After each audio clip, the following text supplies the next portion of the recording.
All right, everybody, welcome into the Couch Potato Sports Show. It is me, Sonny Clark, the hardest working man in sports radio, as we are here on our Sunday morning tradition that continues on here into our 17th season. That's right, by the time we're done with the NFL season and the Super Bowl, it will be 18 years that we've been doing it. It just goes to show old Sonny needs a life. No, I mean, this is something I enjoy doing. So hopefully everybody's doing well, because today is my favorite division breakdowns. Yeah, you got the NFC East. Yeah, you got, NFC and AFC East. You have the NFC and AFC South. You have the AFC and NFC West. But when we talk about divisions in football, we talk about these two divisions, at least now, since we're getting a little bit better in the NFC North. So with that being said, this is what makes and breaks most, most playoff teams, these 8 teams. And yes, even the crappy ones. And speaking of crappy, we do know this guy right here.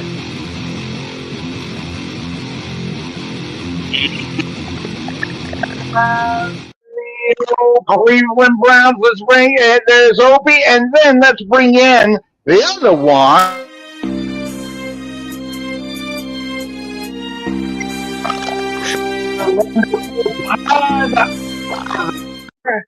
Here on Sunday morning, yes, I cut it short. I cut it short because I will be working on that to where I can talk over it and so people hear me. That having been said, good morning, gentlemen. And speaking of stink, I was referring to the old Cleveland Browns. The poor team that can't get out of the gate, and they break their legs and everything else, trying to get out of the gate and don't get it done.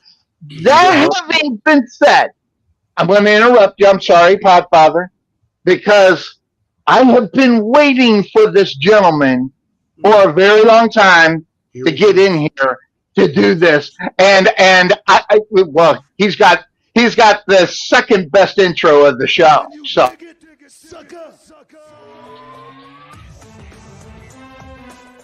I'm telling you, ladies and gentlemen, it's been a long off season. It is week by week. We're going, geez, what's going on with Bryce? Oh, he's at a concert. He's doing something. Ladies and gentlemen, it is Smile on the internet. It's good to see Bryce. And what's going on, my brother? He does breathe. He is breathing. Yeah. Fellas, welcome to another NFL season. It's good to see everybody. Good to be back on the show. Did you happen to see what I'm wearing today? Oh, my God. I do see what you're wearing. You get the more than you are now. There you Huh? go. There you go. Show it again for Obie. What the hell is this? Show it again for Obie. This is James Conner's old shirt. James. Hold on. You can't see. Hell with it. Anyway, that being said, I thought I'd wear that for. That was good. Good to see everyone again. Good to see everyone. Yes, I've missed you, and we've tried to get you in. By the way, I want just really quick before we jump into this, so hopefully Cuervo will be here. If you follow Bryce in Brooklyn, that being Mr. Bryce Butler, on Facebook, this guy's at a concert almost every night of the week. So I want you to explain to me how you get into all these concerts. I think I know because of what you're doing with your education and stuff. You probably got the journalistic pass to get in. So that being said, talk to us just a little bit about that so we know how you get into everything. It's actually very easy. If you live, I can't speak for Dallas, but Okay. if you live where the Podfather, you're in Dallas, correct? No, I'm up in Oklahoma now. Oh, wow. And I'm back in Arizona in case you didn't know. Making moves. But I'm familiar with Dallas, so go ahead. Yes, okay, so I can't speak to Arizona and Oklahoma, but if you are in Miami, if you're in Austin, if you are in LA, if you're in New York like I am, you have a big music scene, and if you lived here long enough, you know where the free events are.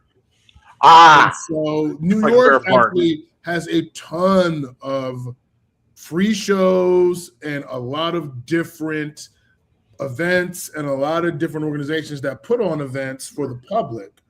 And since most of the artists you may want to see live here or come to New York a lot or come to those cities I mentioned, you get a chance to get on lists and go to different shows, which is Gotcha. what I do. Now, not all of them are free, but a lot of them are free. So it allows you to be able to see great live entertainment or go to different parties. I've lived up here a while, so it just allows me to build, friends, connect with different people. Like, oh, you hear about this, you hear about this. So you get a chance to go, and that's what I do. Gotcha. Very good. So, because I've always been interested, because literally the only one, that I recognize, Keith Sweat. That was the only one out of all of them I don't recognize. Yeah, I love me some old Keith Sweat. That's a good example because Keith is from New York. Okay. He's from New York City. Didn't have a show. He's actually coming our way up at Windstar here in December. So, I love it. Go see. I might actually work the show depending if I have the time to do it. So we'll see. Go see Keith because Keith is still doing it. She sounds great. Joe was the opening act. Joe was a great R&B singer. It was a great show. Highly recommended. Go see Keith. Yes, I would like to see him. I've seen him once I've seen him once in concert, so that's really good. So now we don't have our main co-host on the show, and I'm going to bow out here for a second, but talk a little bit about the AFC North, and I'll be right back with you. I'm going to tell you what I want to talk about. You see, Puff, did you see how disrespectful Obie was being to me? Flipping me off and all this stuff. No, it wasn't you. It was to Sonny. Oh, okay. Sure. You know who was disrespectful like? You know who was disrespectful like that? He's just matching the energy of his quarterback, who disrespected the fans and the city of Cleveland. What a mess! You know what? I love seeing it. I'm here laughing louder than anyone that the Browns are still going through this with Deshaun Watson. I thought about this a lot last night, and I'm thinking, okay, he doesn't like being booed by his home crowd. This is where Deshaun Watson, who has no backbone at all whatsoever, let's all face it. If he would sit there and embrace that, be the heel quarterback of your home team, be the heel to where Now, not only is your hometown booing you, but when you go other places, everybody else is booing you. Own that. Own that. Market it. Be the bad guy of your team. If Cleveland has no other options, which they seem to act like they don't, although Shadur Sanders put up a decent game for a preseason game. The thing is, if that's all you're going to go with, then take Deshaun Watson. I mean, the NFL players watch WWE. They know how to be. They see these guys get over in other areas. So that's all he needs to do is embrace the villain that he is. Okay?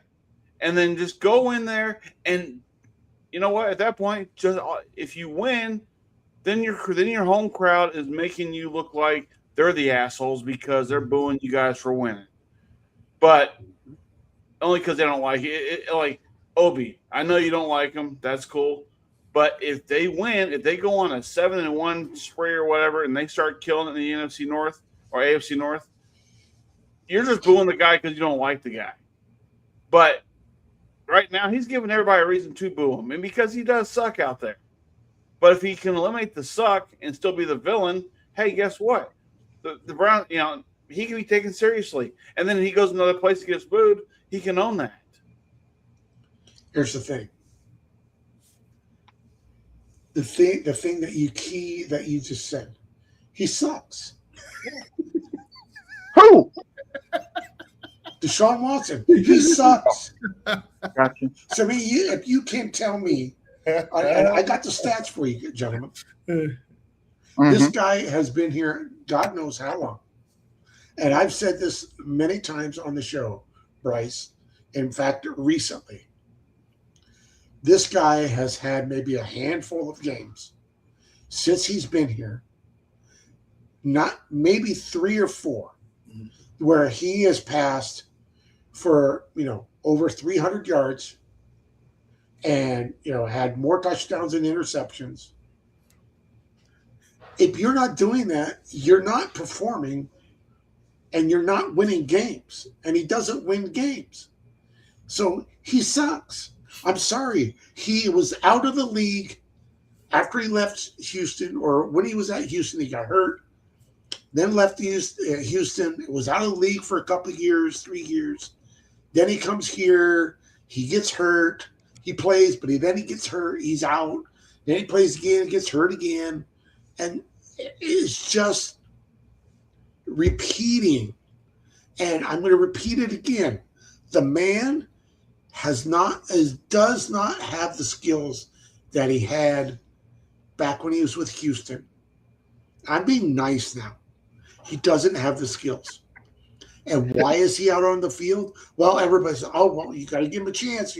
He's a better option than Shadur Sanders. Really? I got the freaking stats to tell you that so far in the preseason, they're the same. So if you want a quarterback that is the same or slightly a little bit better than Shadur, then go ahead and put in Deshaun Watson. But I'm sorry, I don't see it. And so if that's what they want to do, then go ahead and do it. And the Browns fans have a right to boo him if he does a poor performance on the field. Now, him mentioning about when he got hurt and they cheered, that's a little classless. Okay. That being said, let's just hear from Deshaun Watson. Man, I didn't have no reaction. I think the biggest thing is, I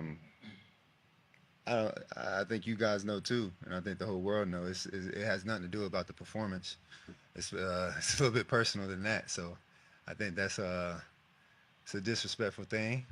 So yeah, I mean, I'm gonna keep whatever I feel with me and my family internally on how I feel about that.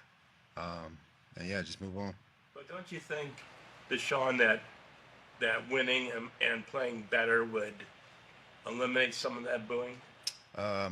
Last time I played on this field, I tore my Achilles, and that same fan base, they cheered when I got hurt.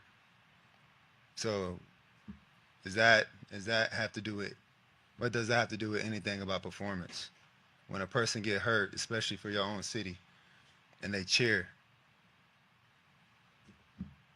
Did that make you regret coming here?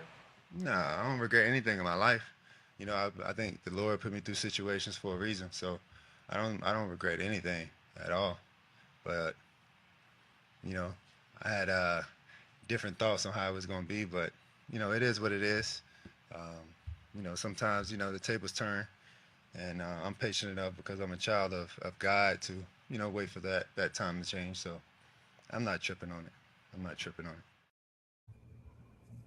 Bryce, I got you in there because, boy, yeah, it's what I just knew was going on and stuff like that. And you want to talk about a guy that digs a hole so deep that he can't climb out of it? Every time this guy's mouth opens, that's what ends up happening, Bryce. He doesn't regret it because he's making all this freaking money. You can't tell me that. Oh my God! Just don't get me going. You know what?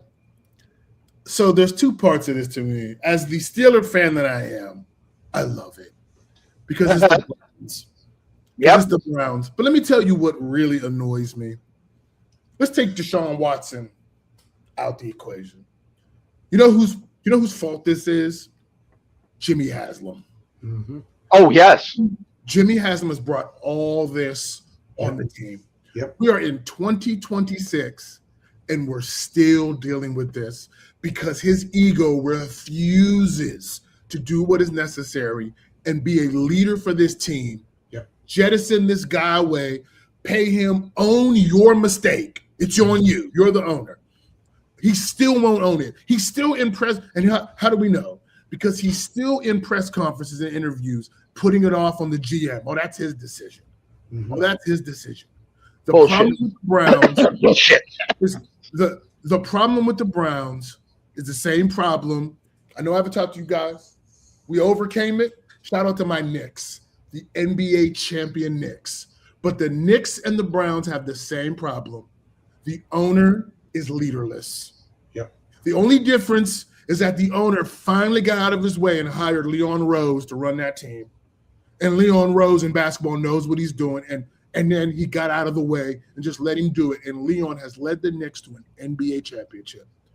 And the only way the Browns are going anywhere is if Jimmy Haslam brings in better team builders and gets completely out of the way. No interviews, no talking, no anything, no decision-making, because he is leaderless.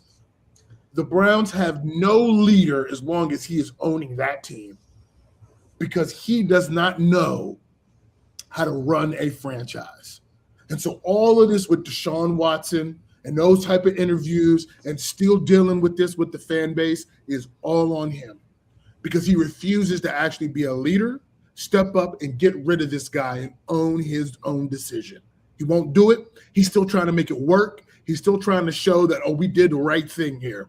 And therefore, the Browns will get exactly what they get this season. Yep. I'm going to say this. Preach, Bryce from Brooklyn. I agree with, as my old man would say, if you want to argue with me, pick another subject. Yeah, okay. All right. So that being said, okay, I don't believe what I'm going to say, but let's just play a little devil's advocate right here, okay? You're the owner of this football team and you put that money in. I mean, it's bad enough the decision was made to do what they did to bring Deshaun Watson in, which created an insane contract for, first of all, at the time, I will go ahead and say, I don't believe it, but I'll say, you had a quarterback that was going to be, should have been good. Based upon his numbers from 2 seasons before that, I get the idea of what they're doing. But the problem happened here, okay, with the off the field stuff. So, look, you got a contract in front of you. You got that much money invested. You're basically just pulling out the Johnson and just pissing it away if you go that way. Why are you shaking your head? Because this all was guaranteed there, Bryce. Why are you shaking your head? I mean, because while that is factually true, 2 things are factually true. You said they committed all that money. Yes. I'm glad Sonny is finally coming around to the fact that at the time before all of the stuff, the guy was a baller more than the guy that they had. Okay. Overrated. So I'm glad Sonny's finally coming around to that. Don't think I didn't notice that. So those two things. But outside of that, once this guy showed you who he was with that off the field stuff, and then you tried to make it work and he was that bad, let me tell you what Obie and I have been saying it on this show for years. What would have been leadership would have been sitting down with his team and saying, guys, we made a decision. You will not play for this organization anymore.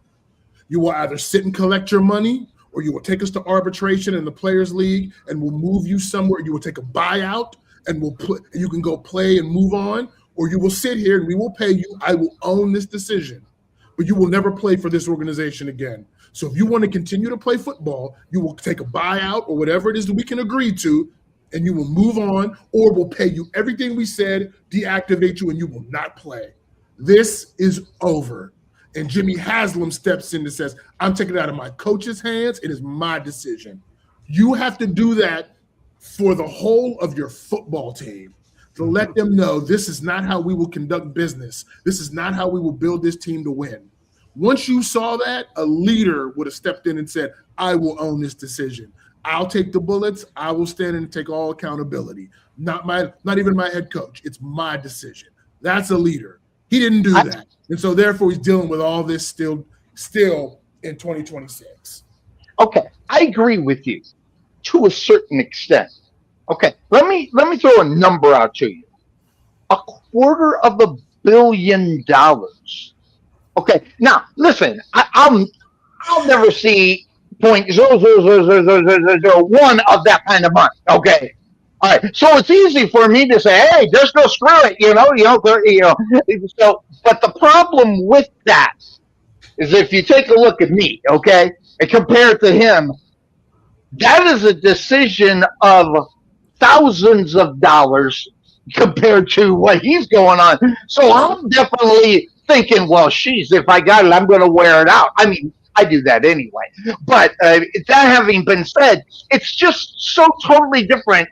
And this is the one time, and I'm going to bring the Podfather in. This is the one time I'll agree with the Podfather when you're talking about what you do as far as monies are concerned and things of that sort. And I know Podfather as well as I do. Am I right in thinking about this? The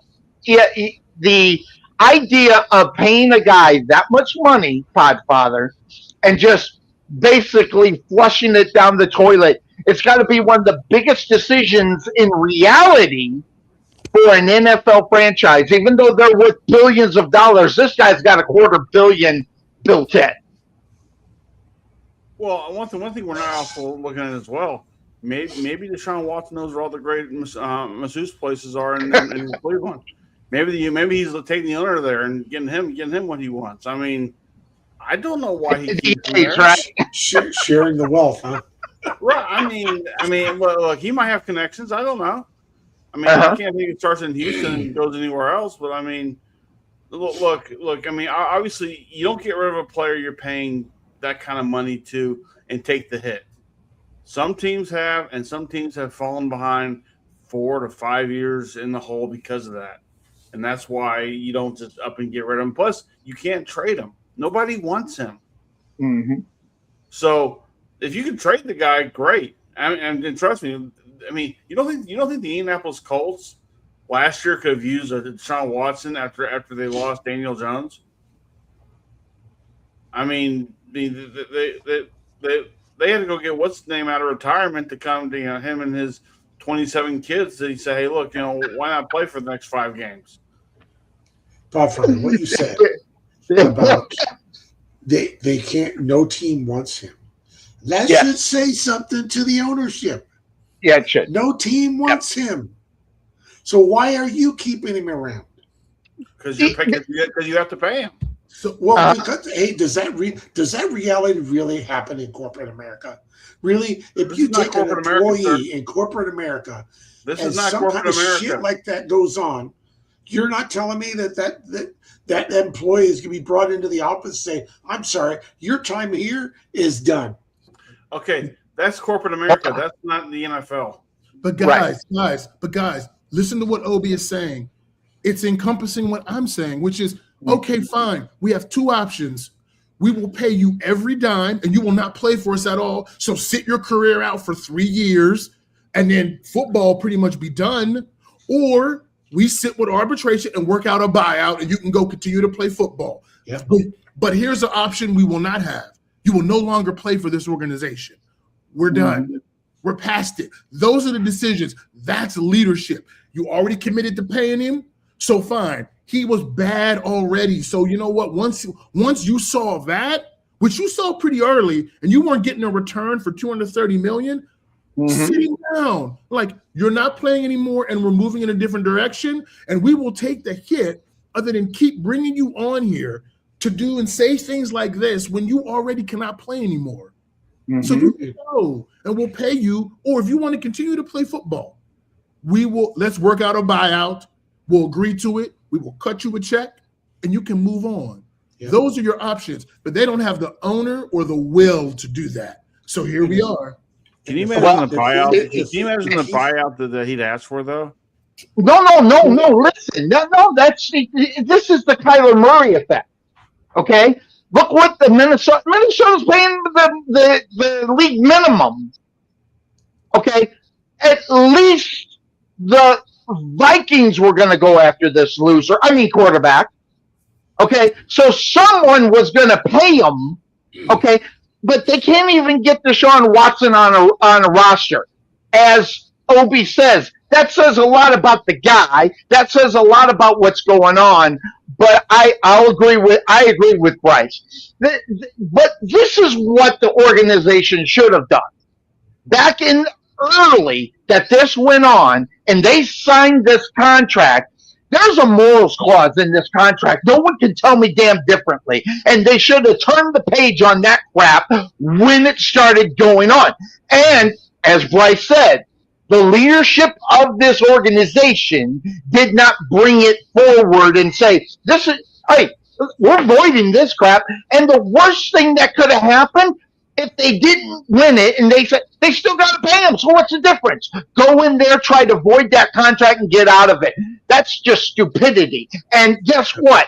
That's the Cleveland Browns for the last 30, 40 years that they can't get out of their own damn way. And speaking of that, since we are talking AFC North, Obie, your Cleveland Browns, where do you have them finishing in this division?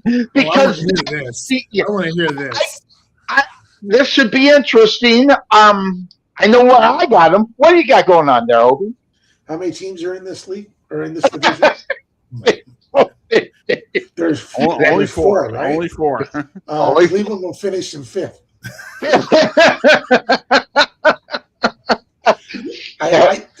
Listen, guys. This is the final thing I want to say about this Deshaun Watson, and then I'll tell you why I have Cleveland finishing where they are. The thing is that we talk about is, Bryce talked about it 3 years ago. We should have taken care of this. And Sonny says when this other off the field crap should have happened, and there should have been coulda, shoulda, woulda. I don't know. Mm-hmm. There should have been some sort of moral clause in the contract. If there was, shame on Haslam for not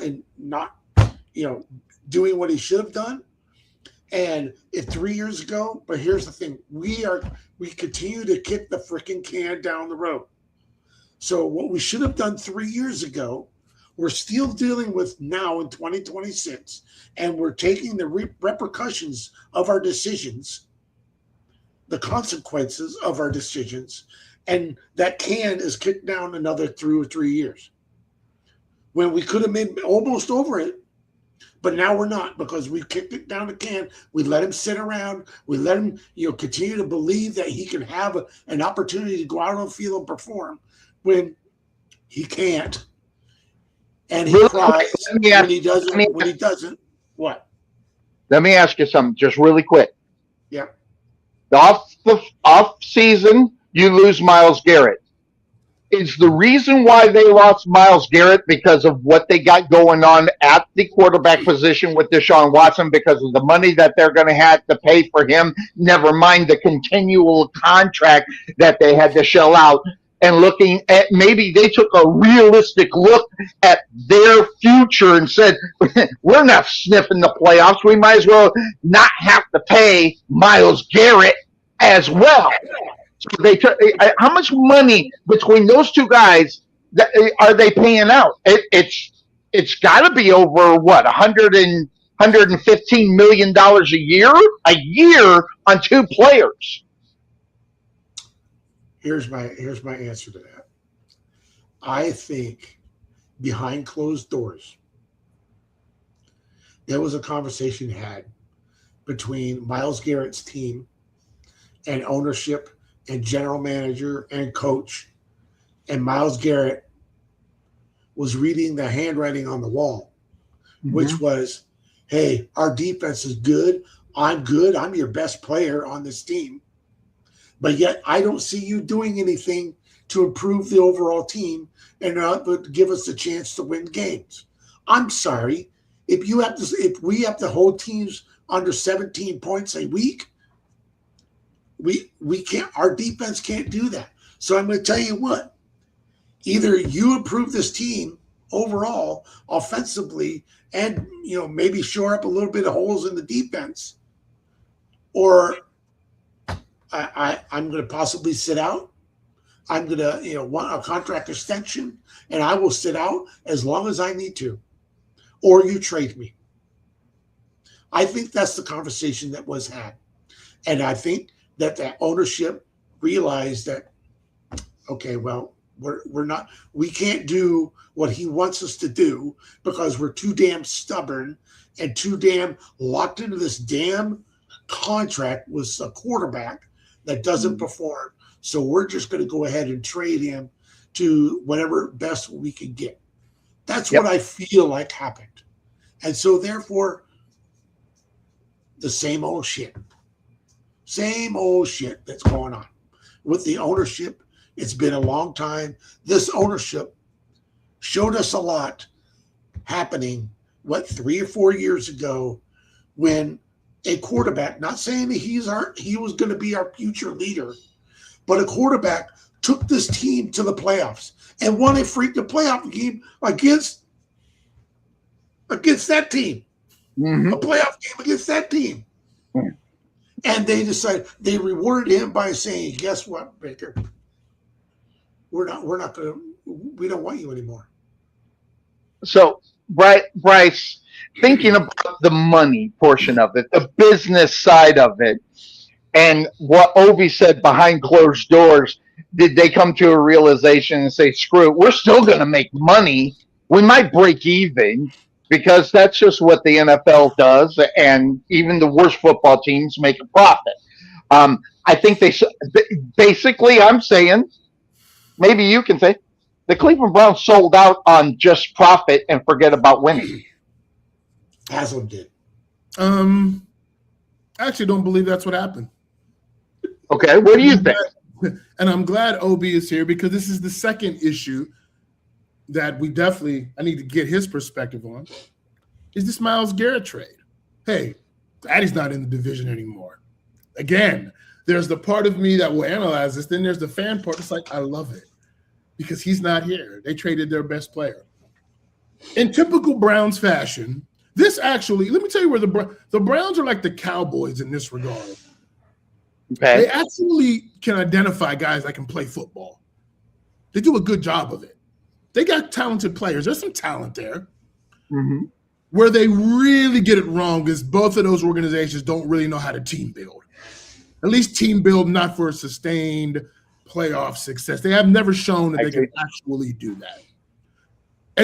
And what's an example of this? The Myles Garrett trade. The Myles Garrett trade was needed. It had to happen, but it was bad process.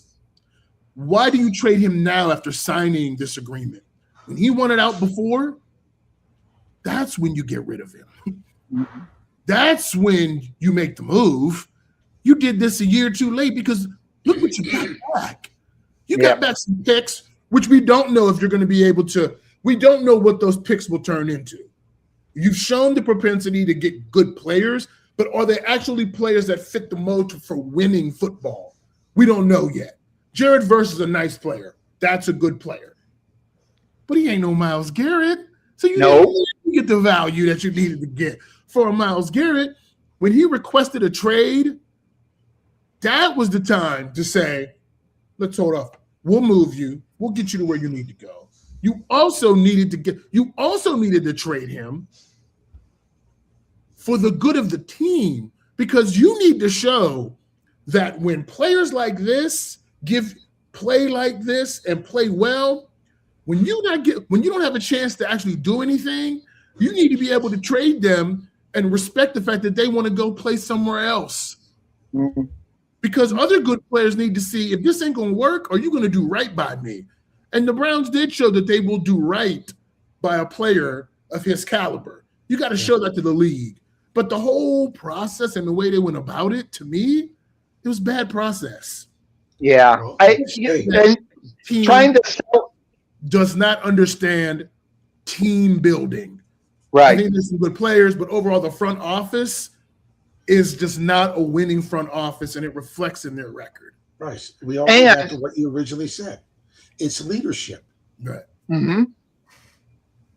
And Yep. and to answer Cuervo's, yes, it was fully guaranteed. Yes. Fully guaranteed. So And I don't care. Two options: sit out and stop playing football, get paid. Yep. We'll own it. Yep. Or you come take a buyout, we negotiate on a number, and you move on and play. But you will no longer play here. That's leadership. yeah. And when you're driving down the street and you decide where you're going to go, right or left, right being successful, left being, well, we don't know what the hell we're doing. Man, Cleveland Browns, cannot steer the wheel hard enough to the right in order to help them get on the right side. Because if you go back to last year when we were talking about this division of football, what I said, what's the difference? Put in Shedeur Sanders. Everybody laughed at me, but I got news for you folks. Sonny Clark was right about that, and they should have done it, because what was the damn difference? So when the Browns don't get on, you're right about not having the strategic thing going on. But Todd Monken goes in. He's a different type of guy, and the ownership and Todd Monken, I don't know if they're going to be able to put it together, because Monken thinks differently. But what I'm worried about for the Cleveland Browns, Podfather, is ownership going over Monken's head saying, no, this is kind of the way that we're going to do it. This is how we do it. Remember, Monken had Lamar Jackson. Okay, so you got a guy that can maybe work with the Shedeur Sanders and get him to where he is, maybe a half of what Lamar Jackson brings to the table. All right. So I don't know. That being said, then, Podfather, if you got a new regime going in as far as coaching, defensive philosophy, I think they're going to play a 4-3 if I read it right. So how long will it be, do you think, Podfather, before ownership decides to jump in and say, no, this is the way we're going to do it? First off, your neighbors must really hate you because you're just loud. Oh, I got you loud right here, but that's okay. I mean, geez, I mean, you're in a little bitty place and you're sitting there yelling out about the Cleveland Browns. Hey. So, real quick, Podfather, I didn't mean to throw no strays at your Cowboys, even though I always love it when strays are thrown at your Cowboys. I just don't. Even at 12-4 with McCarthy, the regular season, there's been some good ones, but I just don't think overall this team is actually really good at team. The thing is, what they're doing this offseason looks very promising, but I'm not willing to put it over just yet because they ain't played a real game yet. Yeah, they won last night and they won the week before, but again, it's preseason. I mean, They look better. They look better starting off this year than they have in the last couple of years. Sure, I'll give you that. These games don't matter, so it just matters of how they're playing. I mean, Joe Milton looks great against second stringers, so but getting back to the Browns, though, look, when you have a fully guaranteed contract, if that's what actually happened with Deshaun Watson, maybe Browns ownership looked at that and went, "Damn, what would a buyout for him be like then?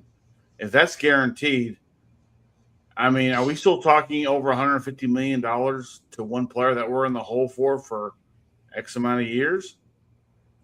I mean, yes, it's damned on us for doing it, but at the same time, we don't want to screw our future potential. Remember, they still got asses to put in their seats out there in Cleveland. And when you go out there with the possibility of a meh team, you can't sell tickets. So, I mean, last year. You're wrong about that, but okay. Okay, whatever. But anyway, the fans in Cleveland are the best fans in the NFL, and I'm telling you right now, What? That may be. What? How many years have they supported? Oh, wait. They're not the best fans in the NFL. They're one of the best fan base in there because they've been supporting this shit forever. Okay. And by the way, no, they're not the best. Selling out stadiums. Go ahead, Bob. When you get kicked in the face so many times, when do you not say enough? The Cleveland fans have no clue. Look at Obie. He's still doing it. He's still a fan. Look at Obie. He's been doing it. But you know what? But you know what? With ticket prices going up, with everything going up in this world, trust me, there's going to be a limit to where people sit there and go, "Yeah, I'm not going to invest my time and effort and money, for that matter, into a team that doesn't give a shit." Well, hold on. The fans are just like ownership. They can't get out of their own damn way to realize this team sucks, and I'm not going to pay the money to do it. But every single week they're there. All right. So so that's just kind of the way that part works. Raised today, and I love it. 30, even longer than 30 years. You got a Browns jersey on. I got Baker Mayfield. I know you do. Baker's no longer over here. I love me some bake. But anyway, all right. So, Podfather, where do you have the Cleveland Browns in this division? I'll bring Obie in after that, okay? Go ahead there, Podfather. Oh, they're dead last. Dead last, gotcha. I mean, there's no doubt about it. I mean, again, they've got, on top of their quarterback issues, they got injuries like crazy right now. They are getting beat the fuck up right now. And honestly, the main theme for the Cleveland Browns here might be the Mass theme song for all we know, because they're beat up. They are beat the hell up, and that's only preseason. We still got 17 games of real games ready to roll. So if you're lucky with all that. I mean, and by the way, just wait till week 3 when Deshaun Watson goes out with turf toe or whatever. Then all of a sudden he's sitting out for the next 10 weeks. And Obie, they got to overhaul the offensive line. They did something, okay? They worked a little bit, right, on the offensive line to bring in Tyus Howard, Tevin Jenkins, Zion Johnson. These guys are good players. So they actually stepped out and did something right in the last 30 years. Then it's going to be the question, will they do it right and put in Shedeur Sanders, because what's the damn difference, or not? Yeah. So I want to give you stats so far this preseason of the quarterback play. All right. Player 1. And you tell me which player this is. Okay. Player 1, 16 of 27, 162 yards, 6 yards per attempt, 1 interception, and 1 sack. Player 2, 15 of 22, 153 yards, 7 yards attempt, 1 touchdown, 2 INTs, and 1 sack. Which player is which? Doesn't really matter, does it? Because both players are the same numbers, right? So my thing is, and I'm going to go back to, I'm going to say this. If I was not a Cleveland Brown fan, and I saw those stats, and I knew that one of those stats was Shedeur Sanders, who was my starter last year, at the end of the season, why not go with him? He's done nothing here to lose his job. Right. Nothing. Deshaun Watson has done nothing here to win the job. Right. Early preseason, everybody's like, "Oh, well, Shador Sanders or Deshaun Watson is looking better than Shador." Well, I'm sorry, numbers don't lie. Mm-hmm.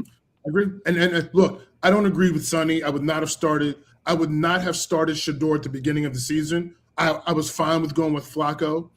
Well, you were wrong, right? You admit it, right? You were wrong. No, I was not wrong. I was right. They shouldn't have started him. He was not ready to start at the beginning of the season. They went with Flacco. But once they started going to Gabriel, and Gabriel wasn't doing what they wanted him to do, and you go with Shador, this is the year that you find out, is Shador the guy? You start him, you live with the results. You rely on that run game. You get the ball to Fanick. You build the offense around him, or you let him and Gabriel battle it out. And whoever is better is the starter, which I think it would be Shador. And you see, is Shador your starting guy? And this is the season.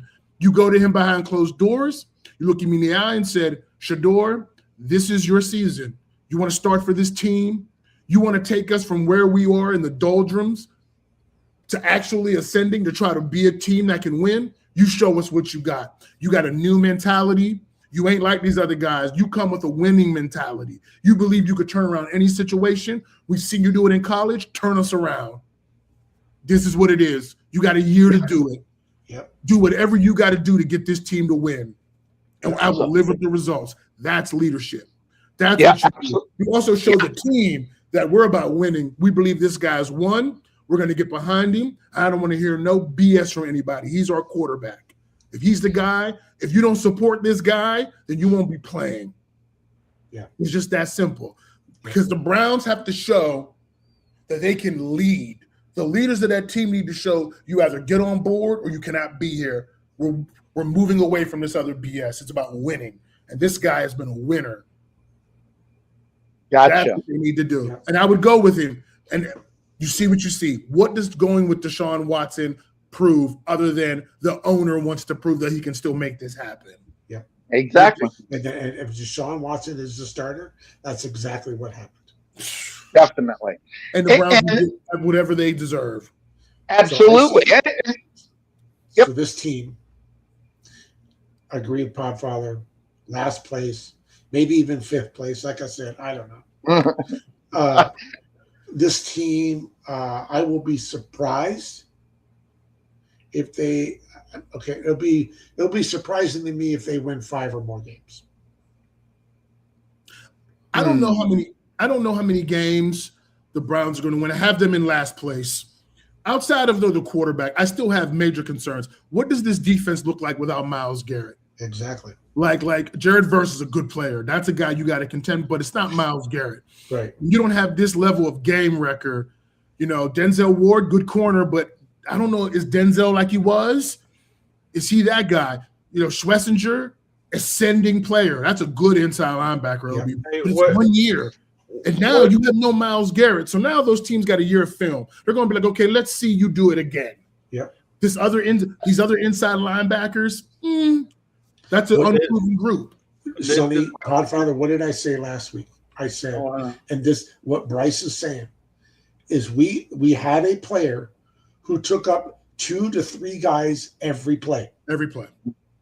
So now, did that affect on what the quarterback was doing? And is Denzel Ward really that good? And is Schlesinger really, can he make the plays that he was making last year? Because we have one guy who ate up 3 players. I got a question. Did the Browns trade Myles Garrett, or he just go in free agency? No, they traded him. No, we traded him.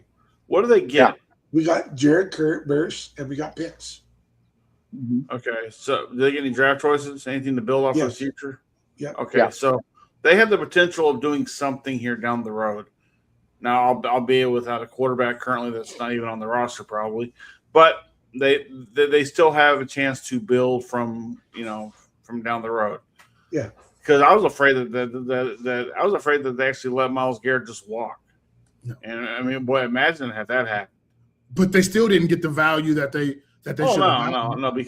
And look, this is where the Steelers, we're talking AFC North. This is where the Steelers and Browns are in a little bit of the same pickle because, look, Drew Aller at 3rd round, I didn't like. I thought that was too high. I wanted Drew Aller in the 5th round, but he's here. Preseason, Drew Aller has shown is exactly where I thought he would be. The arm talent is there. This guy can make the throws, but he's got a long way to go. However, the Steelers and Browns, when it comes to finding the franchise guy for next year and beyond, are in a little bit of a similar boat, which is the Browns can have all these picks all they want to, but you do not know what this quarterback class ultimately will be. This past draft was supposed to be the quarterback class of all classes, and it ended up not being that. So you're relying on hope for this next class so you can take these picks, try to trade up, and get you a guy. So we'll see if that works, but I don't know if it will. Yep. And the Steelers are in the same boat. Well, speaking of the Steelers, I guess I'm going to ask Bryce in Brooklyn. I mean, a clear look at this football team. I've been going back and forth because what I think, even though I thought it was not the best decision to bring in Mike McCarthy as the head coach of this football team, I'll go back and I'll stand on that all day long. There were just better candidates. But when you bring in a Mike McCarthy, you bring in a guy that can at least get you 9 to 10 wins. Just from the coaching aspect of your football team. Now, will the players be enough to get the extra 2 to 3 games that they're going to need to make the playoffs, maybe win the division moving forward this year? And outside of the fact that I don't think it was the right decision, McCarthy just knows how to win regular season games. So, that being said, our resident Steeler fan, where do you see the Pittsburgh Steelers finishing within the AFC North based upon the new regime, based upon the same old quarterback that might, 42 years old, he's either going to be really good or really bad. And I don't know. I don't know if there's an in-between with Aaron Rodgers. So as far as 2026 is concerned, Bryce, what do you think about your Pittsburgh Steelers? Before I get into that, I have a final note about Obie's Browns. Okay. I'm looking at this receiving group. I think it's an okay group. Jerry Jeudy is still your best guy. And I think Jerry Jeudy is a 2. I like the tight end. I think Fanick is a rising star.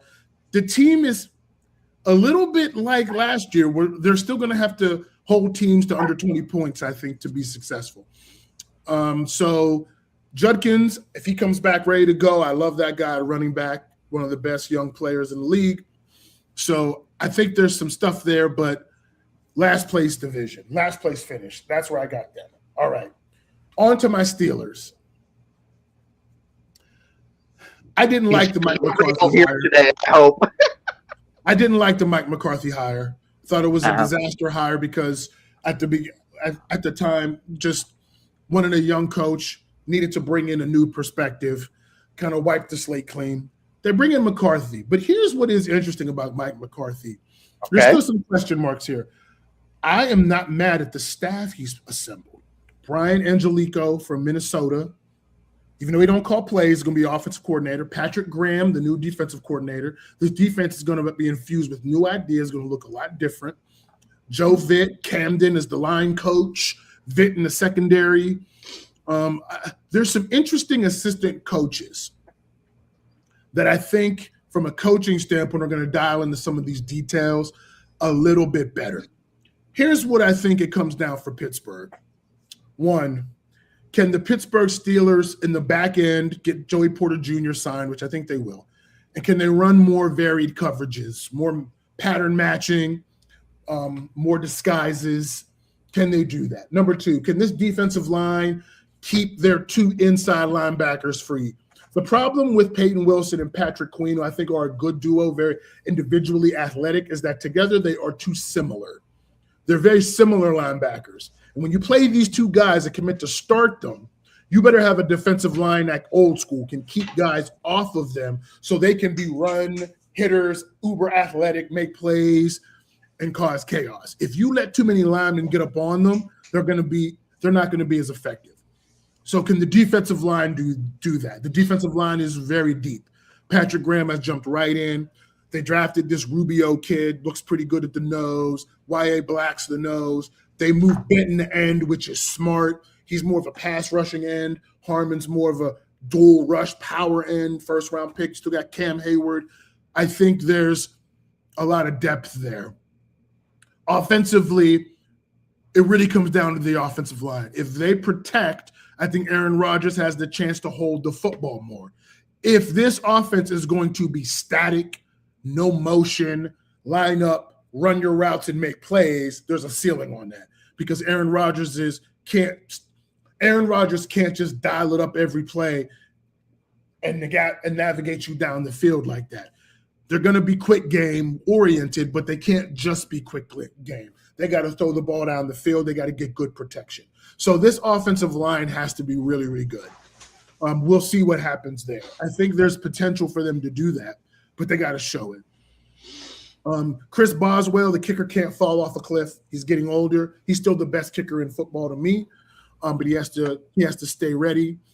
And yeah, I just think overall those things have to happen for Pittsburgh to be well. That being said, if you look at Pittsburgh on paper with the coach, even though I wanted to go with a younger coach, this coach is the best coach in this division. I think he's better than all of these other coaches.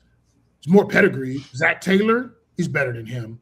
Mentor, we don't know what Mentor is. Monken, we don't know what Monken is. He's never been head coach. Nope. Mike McCarthy is the best head coach in this division, number one. Number two, when Aaron Rodgers is protected, he can throw it even now as well as anybody. He just got to be protected. He doesn't want to get hit anymore. So he's not going to be as effective. So they got to scheme that up better. You got to run the football. You got to have play action. They got to be willing to do those things. But on paper, this team is the best team in this division. They're the most well-rounded team. So here's my order. Obie's Browns, perennial last place. They're going to be there. Number 3.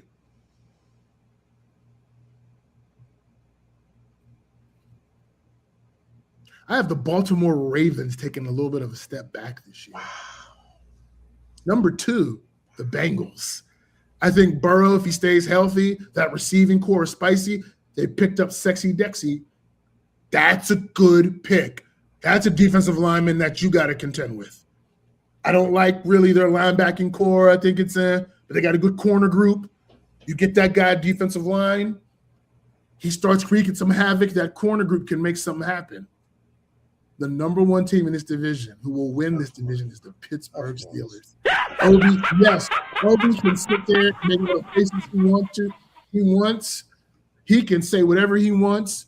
But you said that about Pittsburgh last year, even with that rinky-dink offense. 10-7 and won this. We are the reigning champions of this division. And I haven't seen anything other teams have done that's going to overtake the talent that Pittsburgh has brought in. You got Metcalf and Pittman as your 1 and number 2 receiver. That's a solid duo. You've got Pat and Darnell at tight end with Tanyan as your 3. That's the best tight end group in this division. You got the best inside linebacker group in this division. You got the best corner group in this division. You got a dual threat at running back that's really, really good. You got a quarterback that if you protect him, we've seen him make the throws. I haven't seen anything these other teams have done overall. I'm talking from 1 to 53. You know how I talk about this. If you look on paper, that's better than Pittsburgh. Pittsburgh's going to win this division again. They won it last year. And it comes back to what you've always preached, Bryce. It's the quarterback and coach. That duo. And that duo, even though that duo hasn't worked together, that duo has a lot of what you would call pedigree. I don't have it finishing first. I have them finishing second. Okay. Who's finishing first in this division? Baltimore. Jesse Minter in his first year? Yep. Baltimore, Pittsburgh, the Bengals make some strides and improve. I just think that the Bengals are going to be hurt on what has been happening almost every year is Joe Burrow is going to get hurt. Because Joe Burrow is, I think, probably one of the leading quarterbacks of getting sacked each and every year. True. And he's going to get hurt. He's going to be out some games, and that's going to hurt them. Well, let's see what Joe Burrow said. Next year. This is it. Life is too short to keep pushing things down the road, and I'm trying to instill some urgency and some intensity in everybody to go and be great every day and try to go make it happen. Do you feel like it's got to be now or never? That's how I'm treating it, for sure. That's how I'm treating it. I love that kid. By the way, what the Podfather says, that's what he's supposed to say, right, Podfather? That's what he's supposed to say. I Yeah, agree. that's what he's supposed to say, but here's the thing, though, and like I said this last year, I'm surprised he's there this year. Because Me and Podfather are I'm telling you, this is my hot take. This guy will not be a Bengal in the next 5 years. Oh, yeah. If they don't turn around that front office and he does not see them winning, he will be the one to go in there and say, we're done. You get rid of me. That will be this year. And guess that will what, be Bryce? this year. Yeah, I was going to say that's going to be this year because after this year, he's going to be out of there. Because I'm surprised he made it past last year. I'm not going to say this year. I'm going to say this year. Okay. I'm going to say this year because he's already drawn that line in the sand. Now you have to either do or don't, right? And I think he's the kind of person like, look, I've won a national championship. I've done real things. I've been to the Super Bowl. This ain't going to happen again on this team. Are you done, Sonny? Not yet. Maybe. I don't know. Don't pause when I do it. I'm ready because it's not going to stop me. But that. See, I can stop him. So anyway. Oh. Yeah, I can very easy cut that out real quick if I want to, but I won't do that. But here's what I'm going to say really quick. And before I get into it, Bryce, are you okay? When do you got to bail? Because I got about a half hour. I got to bail sooner than that. I can get my prediction, Sonny. Go ahead. Just give me right? Yeah, no, go ahead. I forgot. This wasn't my show. Your favorite. Yeah, I forgot this wasn't. I just didn't know this was your show. Strap in. We're already starting. You should have been there. Podfather. Go ahead, Podfather. I got nothing else to say now. Of course not.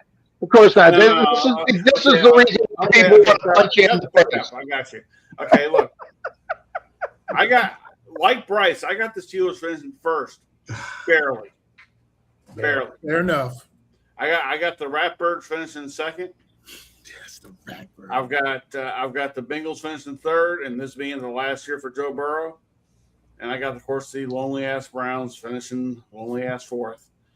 So, but the thing is though, is that I do think the McCarthy Rodgers thing, again, they've won together. They've done it before. And they know what it's like to put together the team they won with was beat the hell up.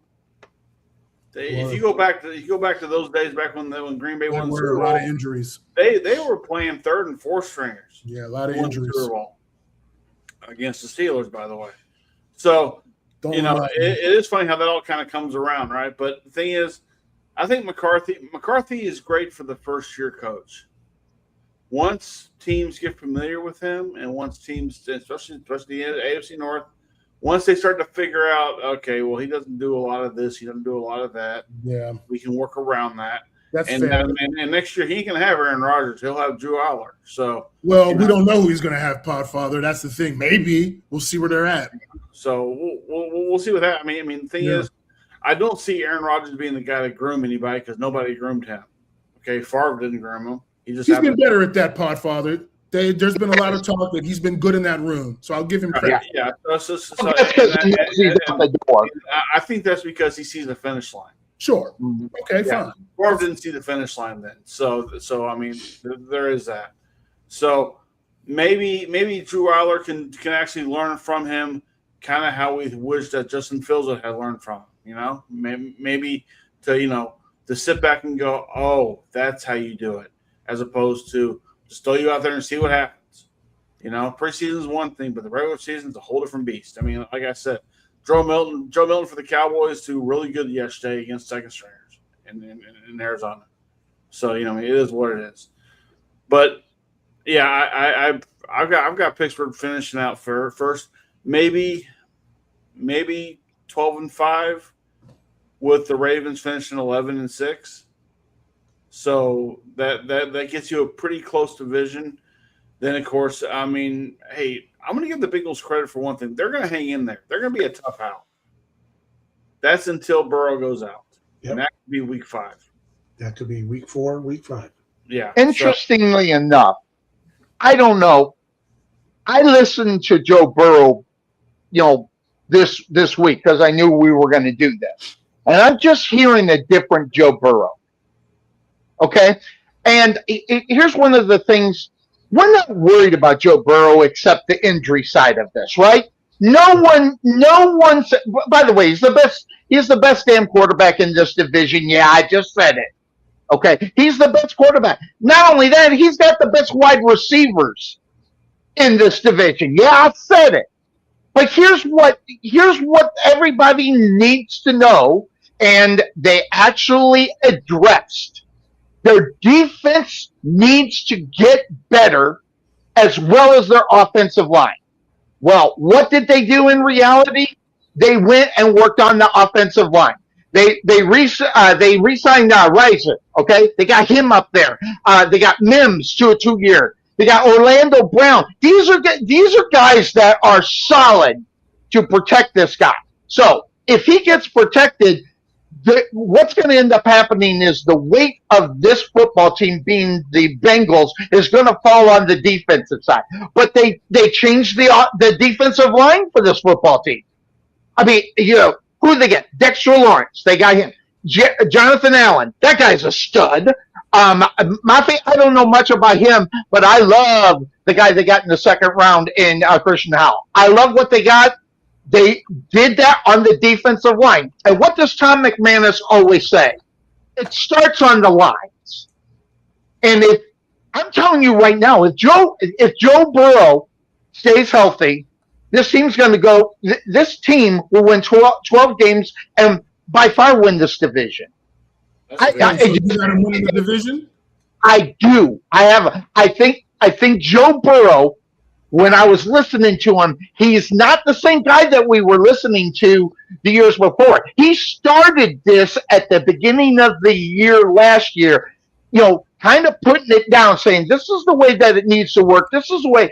But when you got Jamar Chase and T. Higgins, okay, as your number 1, number 2, and Charlie Jones maybe could step up to a number 2 as well. You don't worry about this team offensively.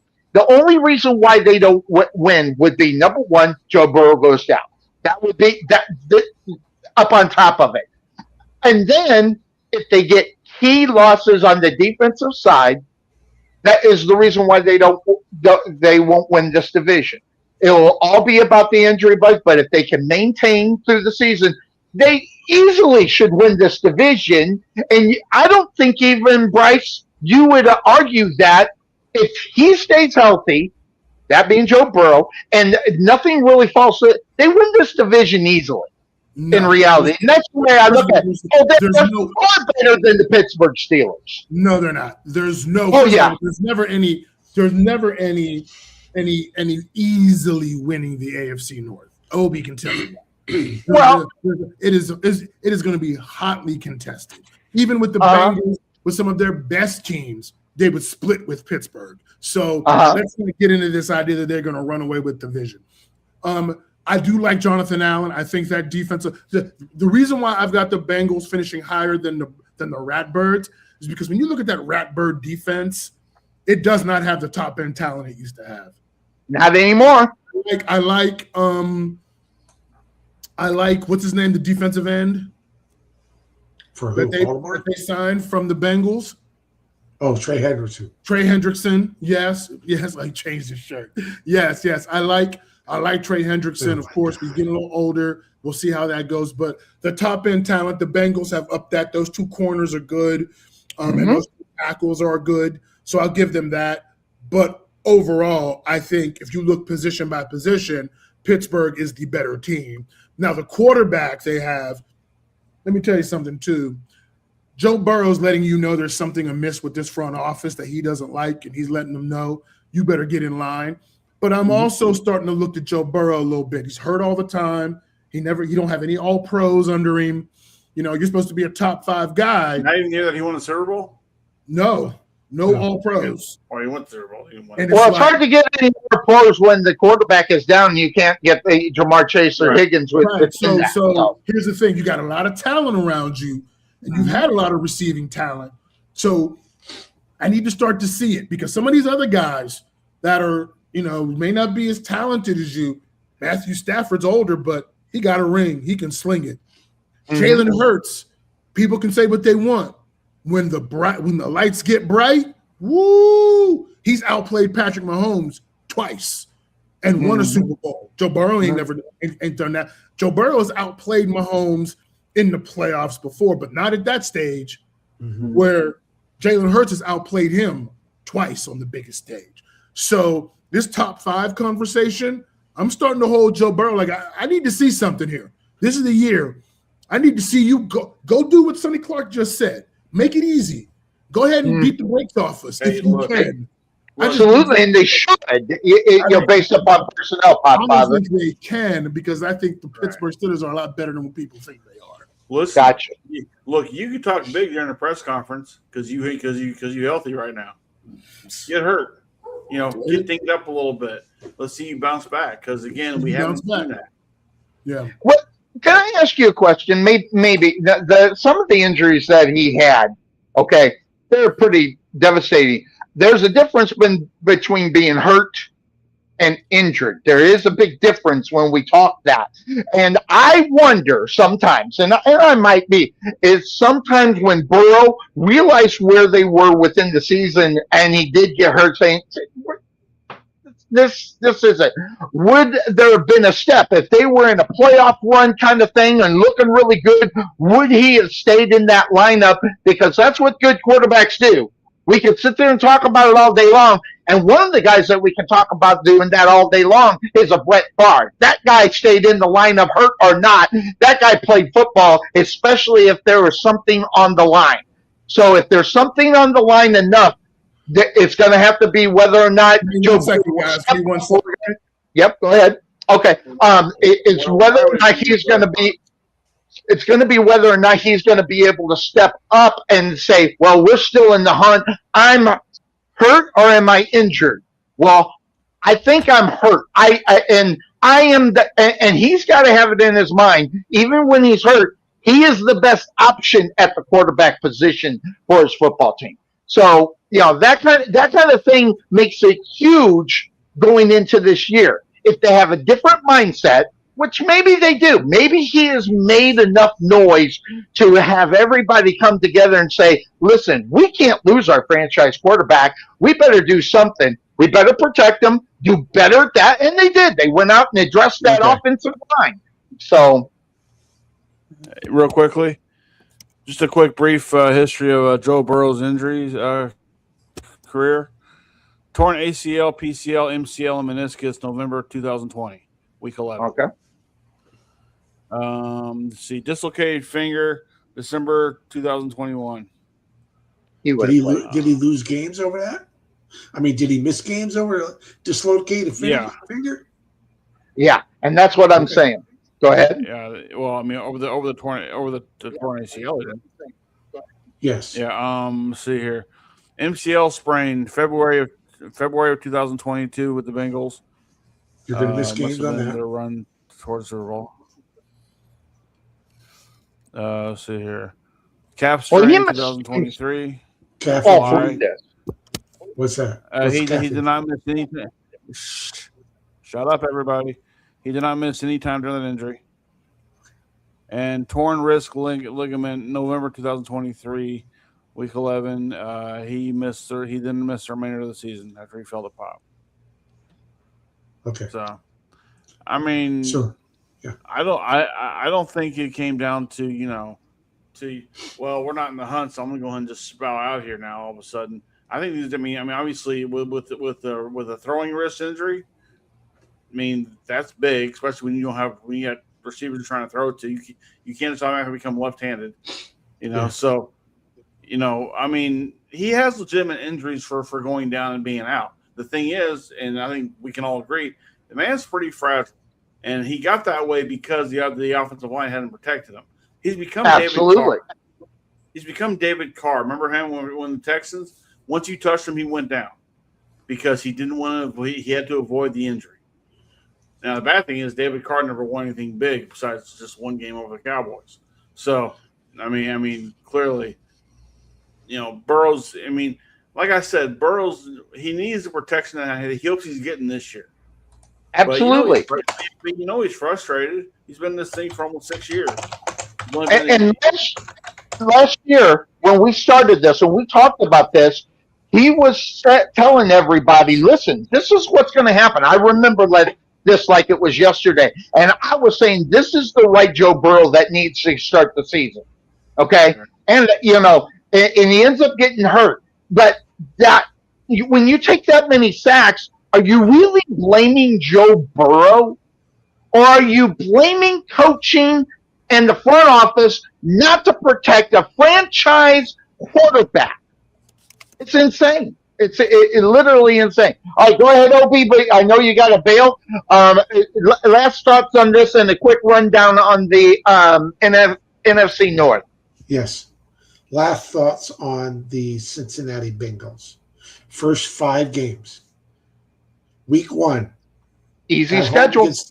At home against Tampa Bay. Mm-hmm. Week 2 at Houston.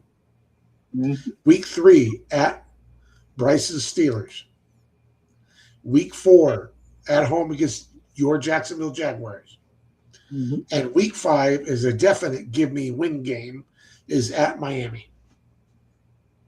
Look at the rest of the schedule. They got the easiest schedule in the NFL this year. Yeah. I won't say it's so. easy.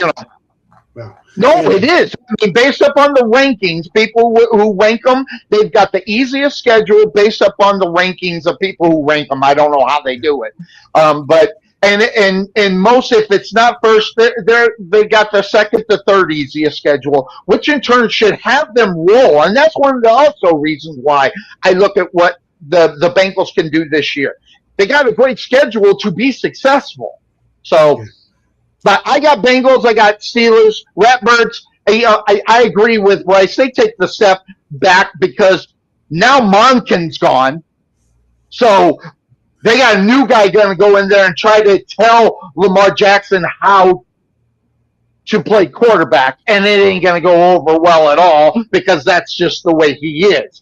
So that having been said, he might even get hurt earlier, and maybe if the Browns could put together maybe 6 or 7 wins, maybe the Ratbirds finish in last place if Lamar Jackson gets hurt. Browns aren't winning 6 or 7 games. Stop! You always got to go too far. You always have to. No.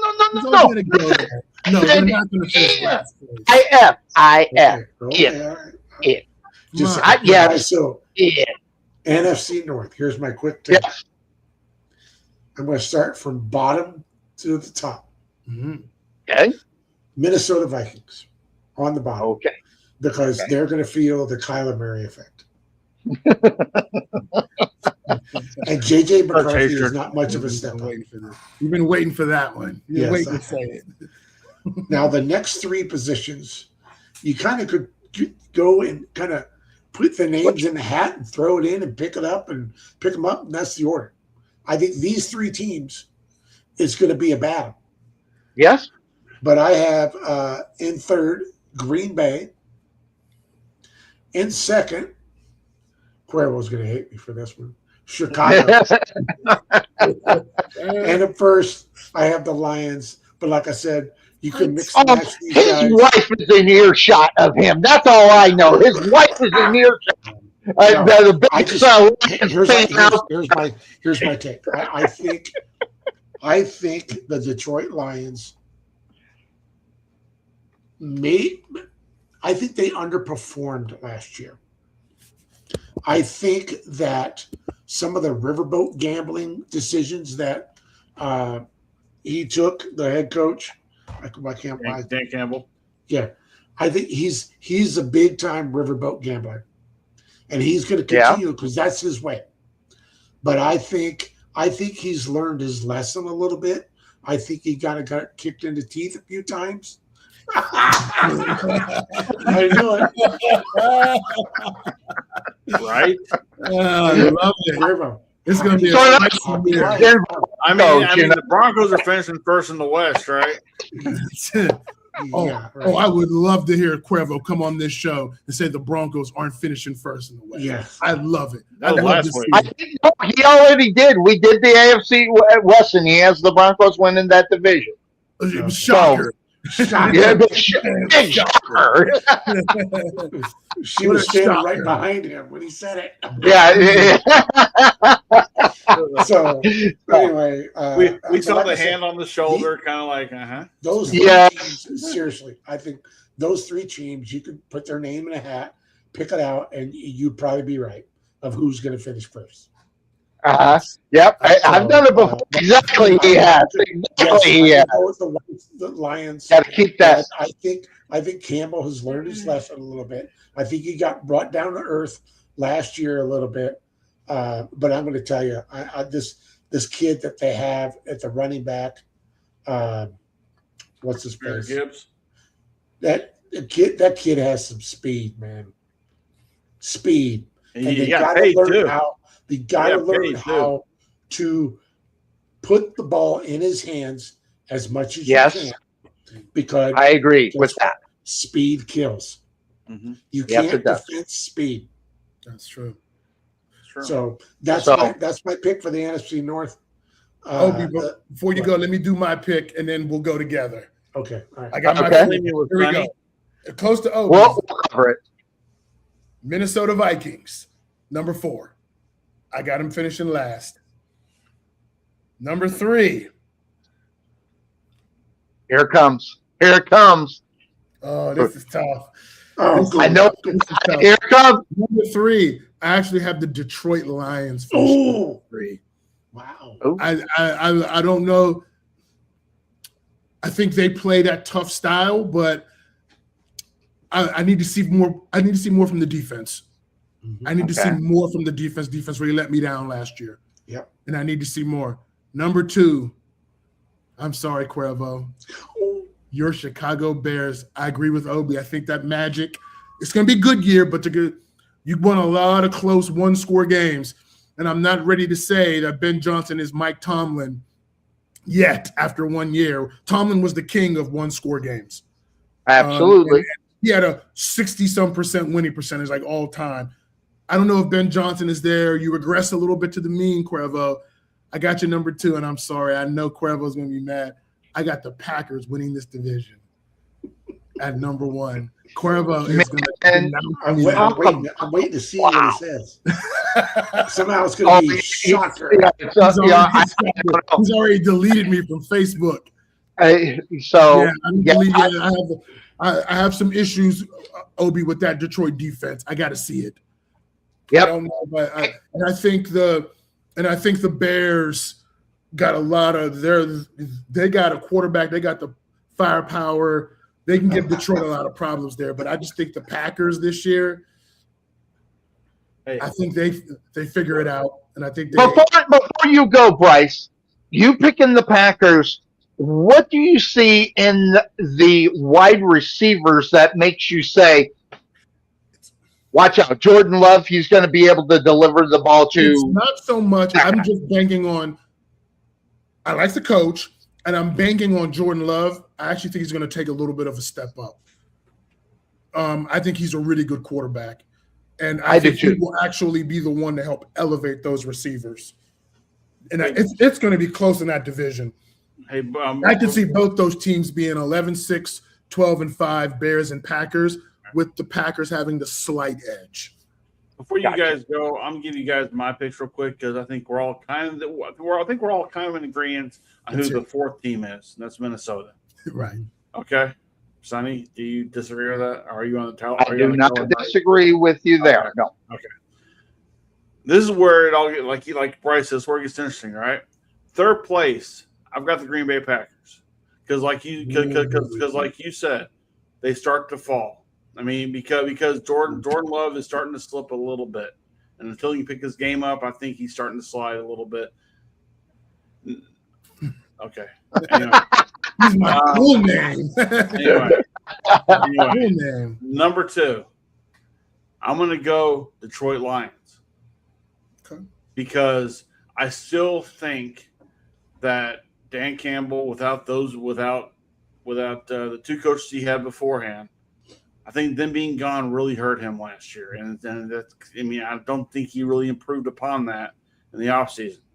And then, of course, first place, I'm going to go with Chicago Bears because I think even though they got the Madden curse on them this year, we'll see what happens. Okay. I'm not saying go Super Bowl. By the way, Cuervo's coming on now. So I got the Bears finishing first. Hey, you got Cuervo trying to win points. Oh, there he is. Trying to win points with the co-host. And that's how you do that. Where's my intro? Give me my damn intro now. No, Bryce he says he's not your friend anymore, Bryce. Which one? This one.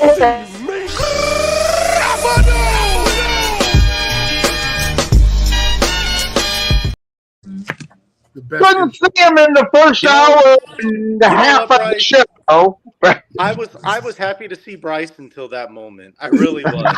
I was actually, and I'm happy to see Obie. It's okay. He picked the Lions. I get it. I picked the Broncos to win the AFC West too. But you got to admit, ain't nobody Kansas City. I don't think Kansas City even makes the playoffs this year, guys. I'm gonna say it. Oh, I disagree. That's 8 years in a row. They don't even make the playoffs this year. I disagree. Anyway, but don't mind me, guys. I'm just here in the kitchen, just gonna grate some cheese here real quick. Bryce. Yeah. I was happy to see Bryce. I was gonna show love to his New York Knicks since I haven't spoke to him since then. You know what though? I'm gonna go ahead. I'm gonna save all that. I'm going to save all of that. Bryce gets no love from me anymore. How dare you, sir? How dare you? How dare you? Like I said, if Jordan Love was going to take a step forward in his career, it would have happened already. Progression was just not there. Not there. He is what he is. Like, Jordan Love has shown you what he's going to be for the rest of his career. And nothing's going to change that. They subtracted from the receiver room. Josh Jacobs is a guy that can't stay consistently healthy, and we don't even know if he's out of the woods with his legal situation.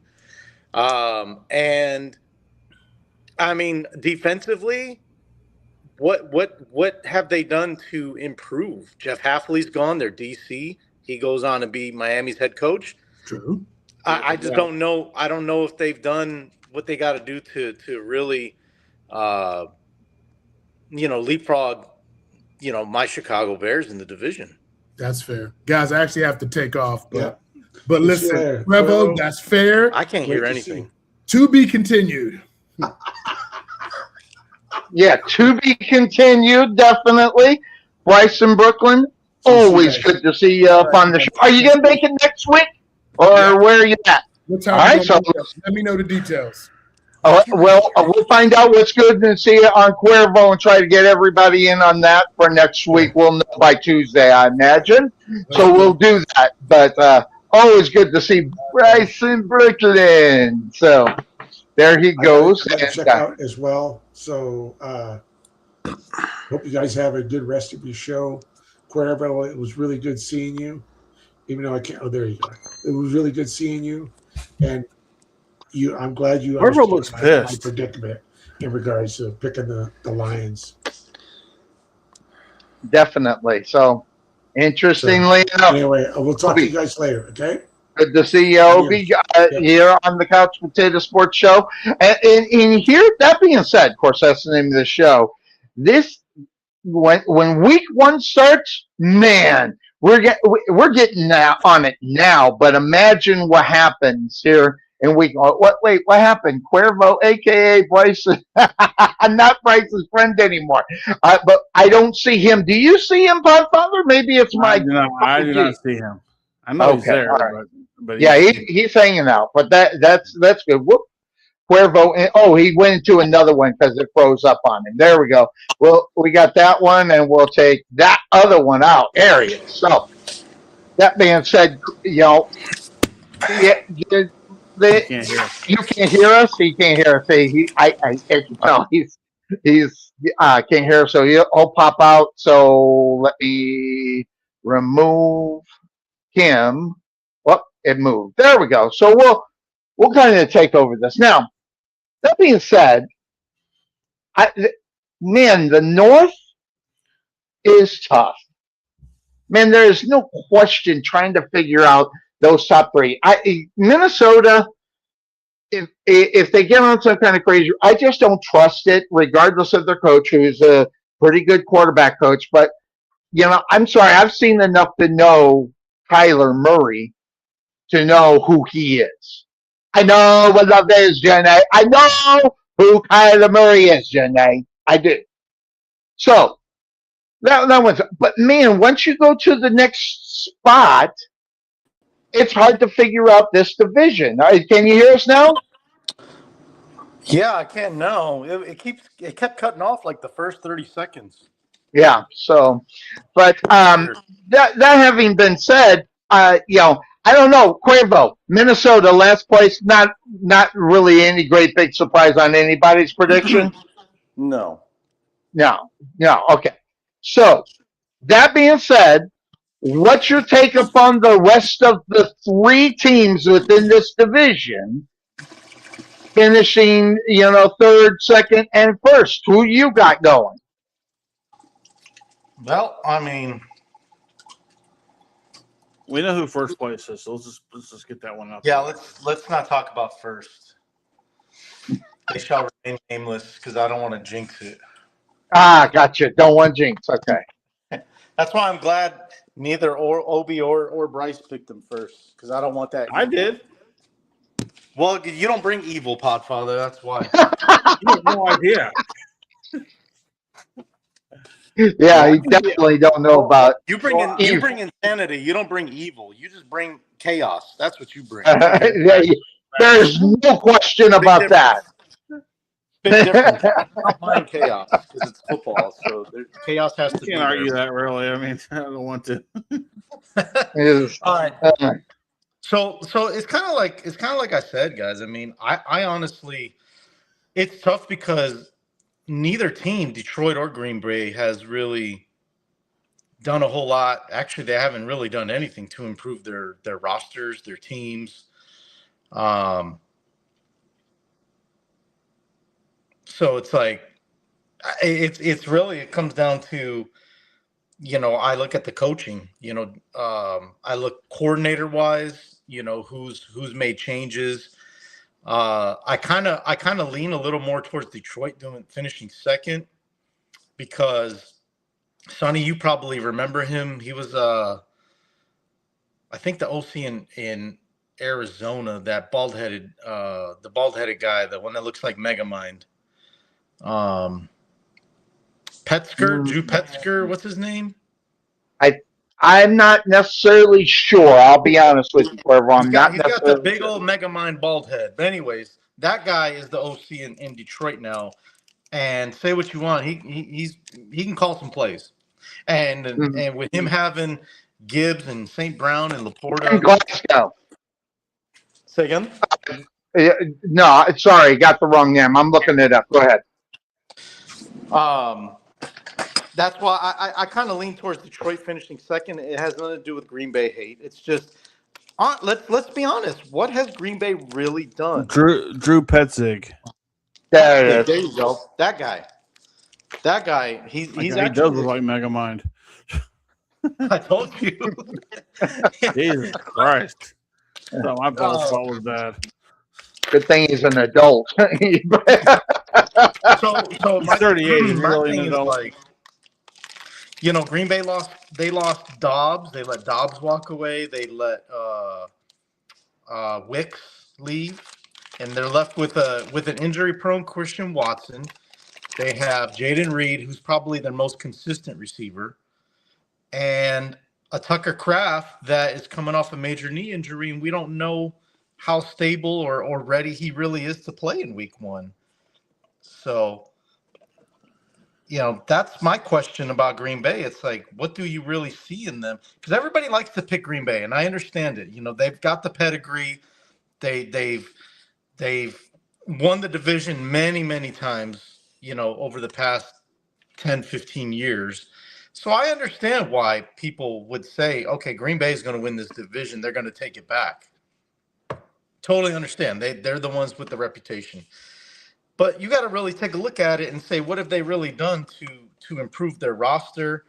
They've lost Halfley at DC, and they lost half of their receiving core. So tell me what it is that you see. I don't care. If Green Bay is gonna, if they did enough to win the division, it is what it is. But I just don't see it. Now with the Bears, I think it's a different story not because it's my team, but because the continuity is there. Yes, they lost Declan Doyle, who's now the OC in Baltimore. So I'm curious to see how he's going to do there. But they still have Randall L. at the receiver. They still have Press Taylor, Sonny. I know you know who that is. I do. He's now the offensive coordinator in Chicago. They still have Dennis Allen at defensive coordinator. So the continuity is still there. And the roster, for the most part, is still there. So to me, that's why I like the Bears to win. It has very little to do with the fact that I'm a fan of the team. You guys have known me to pick the Bears last many times. So I'm a realist. It's just, from what I saw last year, I believe a lot in Ben Johnson. I believe a lot in Caleb. I believe a lot in the young core that we have in Chicago with Rome Odunze and Luther Bird and Colson Loveland, and I think, from what I hear, DeAndre Swift looks really good. He looks That's healthy. what I'm hearing. So, he's primed to have a good season with Kyle Monungai complimenting him in the backfield. They just signed Darnell Wright at the right tackle to a big contract extension. So he's going to be happy. So, I mean, things are looking up, for finally, for once, things are looking up in Chicago. So that's why I lean towards my team finishing first. It should be interesting to see where the division goes from 1 to 3, because like everybody, we've already got 3 different, teams up on top of this division. And as far as I was actually serious about that. Say that again. I said I'm actually grading mozzarella cheese, in case anybody really wants to know. No, I thought that was actually funny. But that being said, of course, that's the name of the show. Whenever you thought, if you remember, let's go back 5 years, Cuervo. We were talking about the NFC or the AFC North being the best division of football. Yep.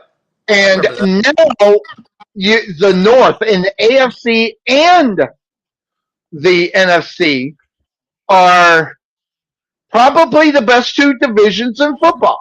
Now, depending on what you think about Green Bay, I mean, I don't know. Did Danhausen curse the Packers, or did he curse the Lions? I don't know. I don't think, and this is just an opinion, I don't know what to expect from Jordan Love. I want to have Jordan Love be that good. But as far as the last 2 years of Jordan Love, he has been outplayed by Williams. really, you look at it, never mind the wins, he's been outplayed by Williams big time. I think the Lions are going to go back to what they do before their success. Now, if I'm wrong about that, that's fine. But here's one thing I will say: the Lions have a head coach that likes to take those chances, and sometimes those chances are the dumbest times than whenever he's done it. We've seen it. Now, well, and that's rubbed off on Ben. And yes, sometimes I like it, and sometimes I don't. I agree. Fully agree with that. So, but how the offensive line got the overhaul and the offensive line with some younger people moving. Now, when you look at it, Sewell's going to move over to the left tackle position to hold that down to protect the quarterback. Which, by the way, Sewell's one of the best offensive linemen in the NFL, bar none. And he has been, and he's been one of the biggest reasons why they've had success at the quarterback position. But what makes me worry about them is the running back game. I don't think they got much of a running game, and I think that's going to hurt them. That's why I got the Lions in third place. I like the wide receivers in Green Bay, so I'm going to put them in second. But I got Cuervo's Bears winning the division. I know Cuervo doubts that, but I have them winning the division because, let's be honest, the last 2 years, the Bears have been the best team within the division in reality. So I like what the Bears might be able to do. Now, what may happen is if you see a little backstepping on the Bears side, it'll be in those games where they won those games by small margins. So I don't expect them to win those games by all those games they won last year. But if they win 3/4 of those games, they're still going to win the division, and that's the good thing. They are not going to have to do that because I think they'll be better. And not only that, Ben Johnson got an off season to get the offense ready. But the only problem with the Bears, and Cuervo, you'll admit it, one of the best teams in the NFL last year, they get a rough schedule headed their way. It's one of the top 3 roughest schedule in the NFL. Yes, they do. Yeah, it's one of the, I think, is ranked number 3 or 4, I want to say, in the NFL. It was 3. I remember I was looking at that. It was, it's brutal. Mm-hmm. So they're gonna have to work on that part of it in reality to see what's going on.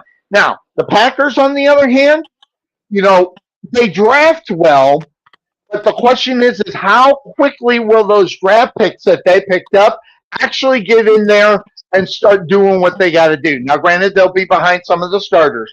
Don't get me wrong, but you know that mentality up in Green Bay, Cuervo. They're always talking, next man up, next man up. Well, if it's going to be the next man up, the guys that they picked up, those young ones and stuff like that, they're going to have to step up probably pretty quickly, depending on what's going on.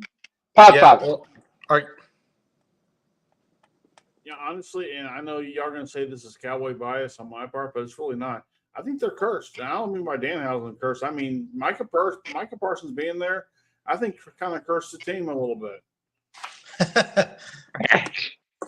Well, he's not going to. When's he due back? By the time they play the Cowboys, mid-season. About mid-season, maybe. Yeah, maybe about game 8, somewhere in that area. If he's able to do it, and that's if he doesn't have any back steps that he's taken within his rehab in order to get back out on the football field. Yeah, I think. I mean, that's one thing ESPN's talked about a lot. People are looking back at that Micah Parsons trade right now, saying, "Who really won that thing? Was it absolutely? Was it the Cowboys?" I mean, I hate to admit it. You and I both were on that same page there. Anything good? I know, I get that. So I'll do it for you. So I mean, but I mean, Dallas has done everything to improve their defense, whereas the Packers only got one guy, and now he's hurt. Yep. I would say year 1 of the trade, Dallas won. I think because you guys get Kenny Clark, right? You guys get Kenny Clark in the trade And itself. Right. Then you guys turned around And got Quentin Williams. and you got Quentin Williams, which you just extended him. So And then because of the trade, we picked up Caleb Downs. there you go. I mean, that's 3 for 1, man. Like that's a great deal for Dallas. That's a great deal for Dallas. So, but like I said, I'm gonna phrase it how I phrased it. As far as year 1 of the trade, Dallas wins. Now, Micah could come back and go on an absolute tear. He's only got halfway the season to do it. And things can flip and be like, whoa, okay, yeah, Micah Parsons got the better of that season, as far as the trade or whatever. So I don't know, but here's the thing: if the Packers finish second or even third for that matter, and Micah Parsons is in there halfway through the season, and the Cowboys turn around and have a second or a first place finish in the East, do we still look at that and go Dallas won in the year 2? Hell yeah. Well, here's the situation for the Packers. Okay, if they don't take advantage of the easy schedule, they get week 1, they get the Vikings. Week 2, they get the Jets. Then they get the Falcons. Then the Buccaneers, and then maybe the Bears on October 11th. But the Cowboys. But after that, they go back into maybe somewhat a couple of games easier. The Packers again, the Lions, and then the Panthers again. They finish out with a tough. They finish out the season tough, but they also still got the Saints and the Dolphins.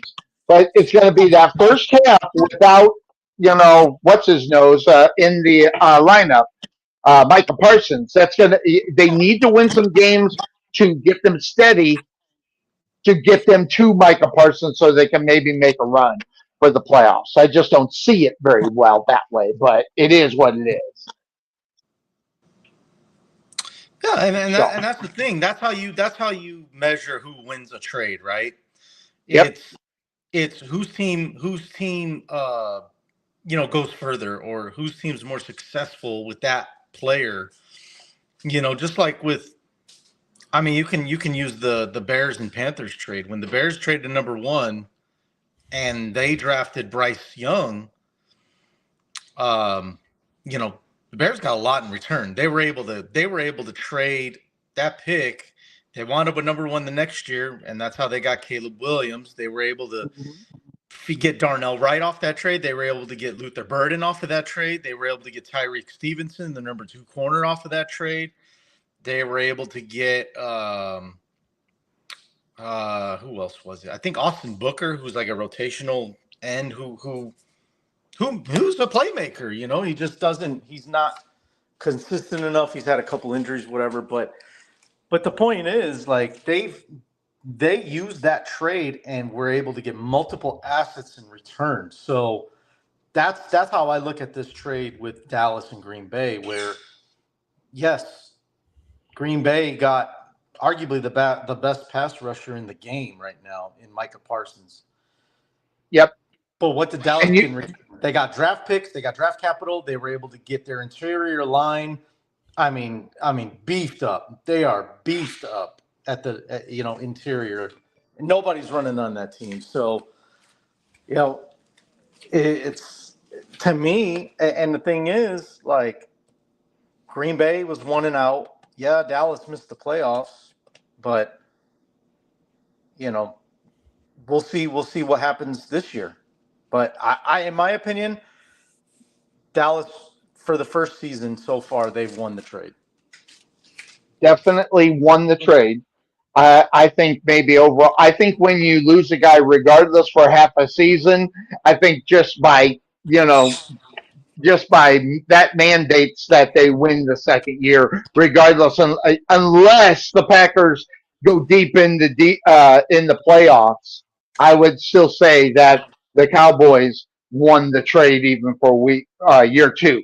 But where that's going to be the mustard is week 3 or year 3 and 4, and even if Micah Parsons can stay on the football field, because now guess what? Injury bugs are being able to be talking. We talk about Joe Burrow being kind of like that name that gets the injuries. You could take a look at Micah Parsons. He's becoming that guy.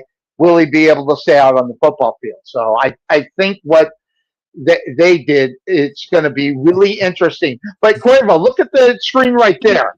You get Marcus Davenport. I bet you're really, really, really happy about that guy. In reality, a big time stud for your football team. No, I couldn't sleep that night, Sonny, when after they signed Marcus Davenport. I mean, Yeah. Super Bowl, baby, here we go. Here we go. Look, he's going to be a rotational guy. I mean, Davenport. Unfortunately, I think he's one of those guys that there was a lot of high hopes when he got drafted by the Saints. Didn't work out in New Orleans. Then he's moved around a little bit. I think he was in Minnesota for a year. Then he was in Detroit. I mean, he basically knows this division now. So all he needs to do is become a Packer, and he'll complete the whole set of NFC North teams. So, but I mean, look, any help is help. That's by far the Bears' weakest part of their defense is the edge rusher. I mean, they just they don't really have a whole lot going on. No disrespect to Montez Sweat. I like Montez Sweat. But I mean, he's a middle of the pack pass rusher. I think he's going to move positions. Sweat, I think he's going to move positions unless they need him over there, because I think everybody likes Dante Sweat. But here's another one. I mean, hyperextended knee out for a couple weeks. That he's going to be back. Well, no big deal. But in reality, not getting the time that he might be able to be ready to go for week one. Yeah, that's the only downfall of this. Because the thing is, when you hear Ben Johnson speak, one of his biggest things when it comes to the preseason and training camp is reps. He wants guys to get reps, and he wants them to get a lot of them.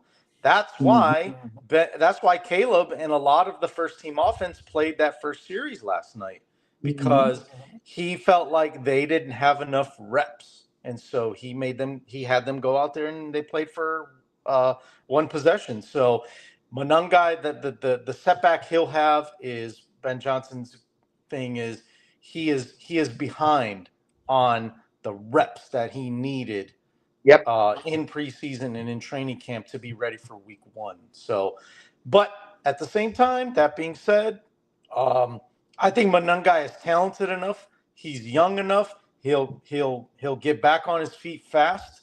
And I think he'll be ready to go week one. Quick question, Burden, by the way. Yes, correct. That being said, I want to hop back to the AFC again there, Cuervo. Just as far as what that division, the AFC North. What do you think is the downfall right now? Everybody's talking about Lamar Jackson taking the step back. And we were talking about, will Joe Burrow be a Bengal next year? Will Lamar Jackson be a Bengal next or a Raven next year if they have the season that we kind of think they might with the step back? When was that last extension Lamar got? How long ago was that? Was that 2 years ago? It was 2 years ago, yes. Okay. I think depending on how the year goes, he's either he's going to ask for another extension, or he might wind up saying I'm holding in or holding out because I don't like this new offense. Let's be honest. Todd Monken took his game to a whole nother level. Now he's absolutely. Yeah. And so how's Lamar going to adjust to the new offense? Like I said, Declan Doyle's the new OC over there. He's going to take some of what Ben taught him, and he's going to apply it over there. So absolutely. Now the thing is, here's the thing. I'm going to let you all in on a dirty little secret. Okay. A lot of people think that Ben Johnson is all about the explosive deep ball and those explosive. And he talks about explosive plays. He does. He likes the explosive play. However, This is not Madden, gentlemen. This is not. I agree. I'm just going to throw the Hail Mary every time and hope somebody comes down with it. This is setting it up for the explosive play. Now, how do you do that? We all know the answer to that. Ben Johnson's offense really is primarily a strong run game. So if Lamar is going to be cool with that, with Derrick Henry getting most of the attention on that offense, sprinkle it with a little whoever their backup is. I can't think of who it is now, but we all know who Derrick Henry is. Yes. Then I think Lamar will be like, okay, I'm good. Let's run this thing.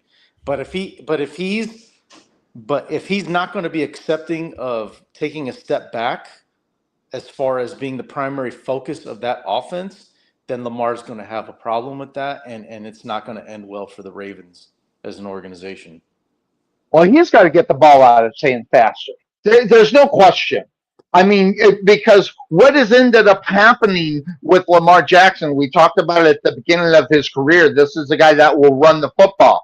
Well, now he's kind of got Monken thinking where he's kind of becoming a really good pocket quarterback, and he's not running as much. But so if that's going to be the case for him, Podfather, he's going to have to get that ball out of his hands, because that 2 or 3 seconds is going to be big time if he's going to decide to stay in the pocket. Plus, let's face it, he's a little slower now. He is running out of the pocket like he used to. So, and he's dedicated a good portion of the last couple of years to being a pocket passer. So he needs to know how to scramble around and make things happen for him, and I think he can do that. Again, will the receivers follow him? That's the big question. Will the offensive line protect him while he makes those scrambles? I mean, yep. Look, that team should be farther along now than they are. But they're not. I agree.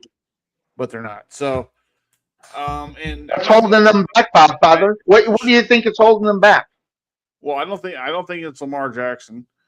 I don't think it's the coach. I just think that they've had, like, right there. Okay. That they've had a share of bad luck.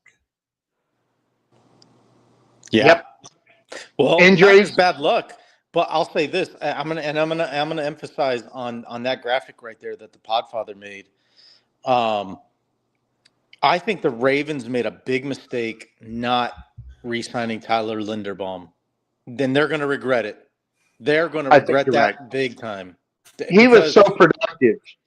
Yeah, exactly. And how hard is it to get a quality center in the NFL like a Tyler Linderbaum? Dude, I mean, it was announced today that the Chargers lost Tyler Baum, what's his name? From the Cowboys. Yeah, they lost him for the entire season. So who was that? I didn't hear you. Tyler Biadasz. Biadasz, yeah. Oh. Yeah, that was announced earlier today while y'all were talking. That's I went and posted on my deal. Chargers. That's so yeah. So and depending on if Alt can come back and really be 100%, that's really going to affect it as well. As far as how they're going to be able to move the football, that is a big loss, because those guys were going to be the anchors, and now they just lost one side of it. It's just not good. They need to wrap every offensive player in bubble wrap. So in case they go down, you hear a big pop. Hey, didn't you? Oh, wait, hold on. You did a thing with bubble wrap on one of the pictures. Did I put it in there? I did a bunch of them, I'm sure. Oh, okay. Because I got one of them. I don't know if I put them in. See, now, folks, just to let you know, these graphics that we're getting, Podfather does them, and he sent me 50 of them. At least 50. So I had to pick and choose which one the ones that I were going to put up. Twice. Yeah, I did. I seen that. And you got this one, and then you did it again. Yeah, I did. I know. But that having been said, interestingly enough, the AFC and NFC North Divisions of football, I love it. And like I said, this is my favorite week. We have Obie in here and Bryce in there with their teams. And if you take a look at it, next week we're going to talk about Podfather's Cowboys. I'm over here. He's right there. I'm right there. Right. Yeah, other side there, Cuervo. Yeah, something. But we're going to talk about his Cowboys next week. and within the division of the NFC East, Mm-hmm. I think they're getting.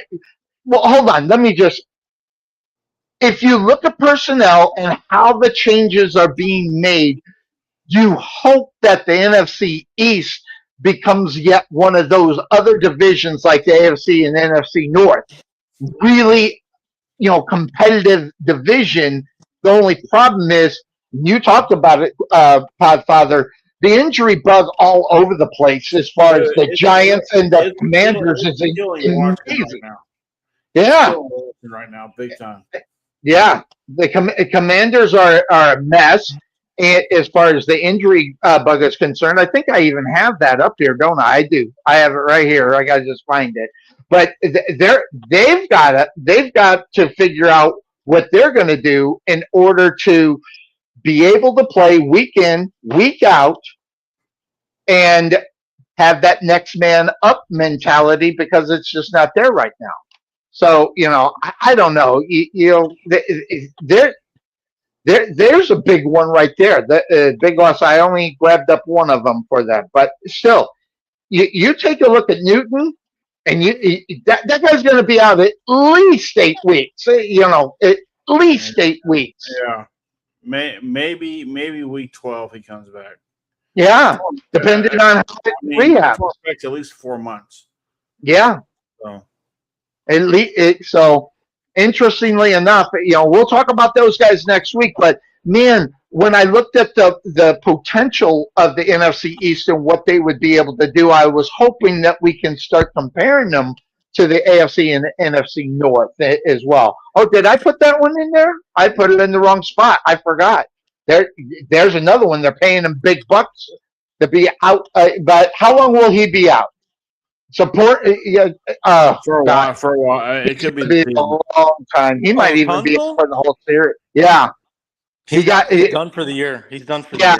I think he's done for the year. Yeah, that's a big loss for him as well. By the way, and Jaden Daniels is a clown himself, but we can get into that next week. Yes, he's been doing the things that brings the attention for all the wrong reasons. We will talk about that next. Oh my gosh, it is. Can I just say this real quick, guys? Sure. The diva that everybody made Caleb out to be, actually Jaden Daniels is that guy. He's kind of sliding into that spot as the number one diva within the NFL. I can't disagree with it at all. But what really is interesting as far as the Commanders are concerned, they're going to quite possibly have a crap season. Dan Quinn, the question will he be in such of a demand as he was with the Dallas Cowboys defense, based upon what he's done as a head coach with the Commanders, and then go back to what he did with the Atlanta Falcons? Do you think he's going to be, if they crap it out like I think they might be able to do you see Dan Quinn maybe not getting another head coaching job, but maybe if they can keep his mind on defense, maybe some team will benefit from him? Well, I gave you the graphic a while back that he's in the hot seat this year for sure. Yeah. Because while you sat there on your high horse and said the Cowboys should have made him their head coach, they should have. They should have, but you know what? It didn't. And let's face it, would the Cowboys be any better now than they are currently? I don't know. I don't know that, because I see what he did with the Commanders. He had a shot with them, and I think because he is so specialized in one side of the ball, and I think a lot of coaches fall into this category. When you specialize on one side of the ball, the other side just kind of runs roughshod and does what it wants to do. And when you change coordinators left and right like they have been, you don't know what's what. So I think, not necessarily 100% his fault why he might be on the hot seat, but he's done nothing to make anything better over there. And plus, right. You mix in the injuries, and all of a sudden he's sitting there going, you can't blame me for that either, but here we are. So yeah. There's many coaches got fired because of injuries. Then at that point, the ownership looks at it and goes, we need a new face in the room. And unfortunately, I can't fire 53 players, but I can fire one of them. Right. So it's really interesting. This one right here is going to be probably the thing that gets him fired, because if Jaden Daniels cannot put it together and he's going to be running for his life and making good decisions during that time are usually not good for young quarterbacks. If he starts making those mistakes, that could probably be the end of Quinn as far as the head coach is concerned. Here's the thing: that offense has got talent around it. Oh yeah, it does. Unfortunately, right there at the line, that's where it stops. And now you're knocking out people left and right because of preseason and training camp. Dude, I mean, again, it's the beast that is the preseason. I mean, sometimes it hits you in the wrong places, and unfortunately, you got to adapt and you got to change things, and you got to trade, and you got to find free agents, and you got to find whatever the hell's available. The spring ball just finished up. Figure out who the hell's healthy out there and bring him in. Because right now, if you start the season, I want to say it right now, Commanders finished in last place now this year. The way they're playing it, and I said because the Giants are taking a step up, whereas the Commanders took a step back. Yes, interestingly enough, this guy's available. So Cuervo, I know you, but again, he can't help your offensive line, right? But he can get open faster than most of the wide receivers in the NFL. Cuervo, I mean, when you look at like Obie says. You can't teach speed, and this guy's got the speed. If you're going to have to, I think the Commanders should take a look at this guy in reality. I really do, because of what's going on with that football team. He just creates things as far as that football team is concerned. So I think they should take a look at him. But you love your some Tyreek Hill there, Cuervo. Where do you think that he might land? I do like me some Tyreek Hill. I know you do. Yeah. You're not going to like this, Sonny, but I think I know a good team where he might be a good Wait. Before you do what I think you're going to do, just because he lives in Florida, I'm going to strangle you. Jacksonville Jaguars. This stinks. This is total BS. Yeah, that's what that is. I don't want him. I don't want him. Okay. He's a cancer. He's a cancer. Sonny, shut up. Listen, I know where he's going to go. Okay. He's going back to Kansas City. They're boys. Well, that's a possibility too. Because let's face it, what is the one thing Kansas City was missing last year? Well, yes. Playmaker receiver.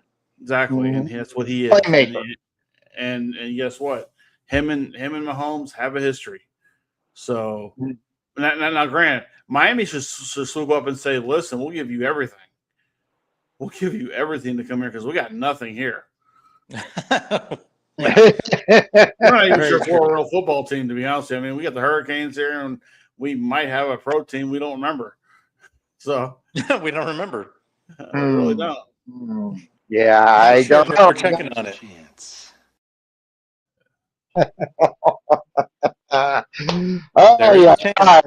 There's always that chance that could step up and go with it. So some other things that are going on as far as, and I want to get this out here really quick, folks. This is friend of the show. He has been. He's not like on that, but they have put the label on Tom McManus as a Jaguar legend. Now, granted, he's not up on the thing where the wall, where they put him up there, but he was out on the football field for the Jaguars as they introduced him as the Jaguar legend.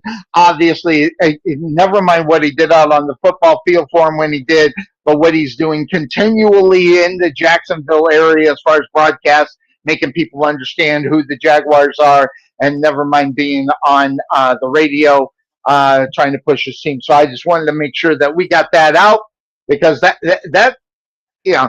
I've made contact with him. He said that he's going to get with me, not this week, but next week, where we might be able to get him on to dive deep a little bit in the Jaguars and to get that part figured out. So that should be really interesting. If you get the opportunity to watch his podcast, boy, he's on it every day. He's got something to say every day, and he's usually not wrong.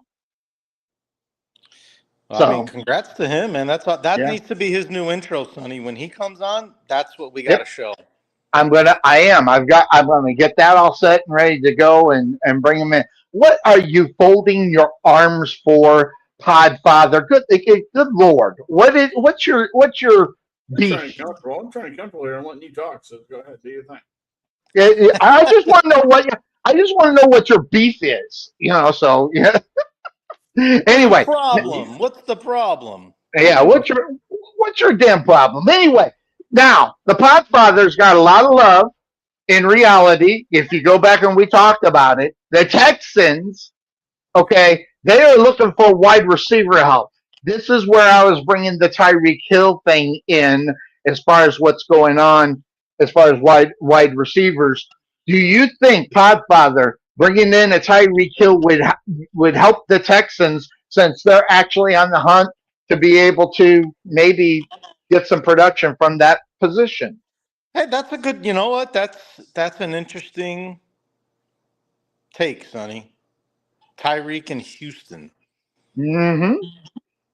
That might fit because obviously, as we see here, Higgins is done for the year, right? Yep. We don't know. Tank Dell it's a wild card with him. He may be back. He may not be back. Nico Collins is a guy that, he's like a Where's Waldo. Sometimes you can find him, sometimes you can't. So, I think Houston could be on that list of teams that Tyreek should consider. I think for sure he's taking the AFC.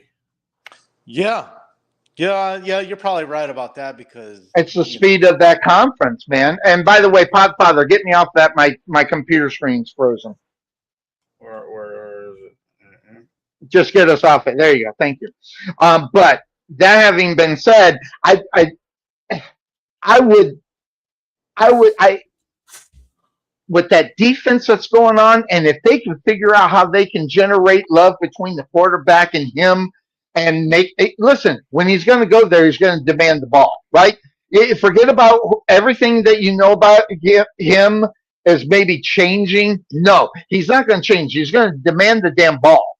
So when you demand the ball the way that Tyreek Hill would be able to do, that opens up your offense, and that's what they need in Houston. In reality, they need something to open up that offense to get your quarterback to a point where you can start talking about him like you did 2 years ago.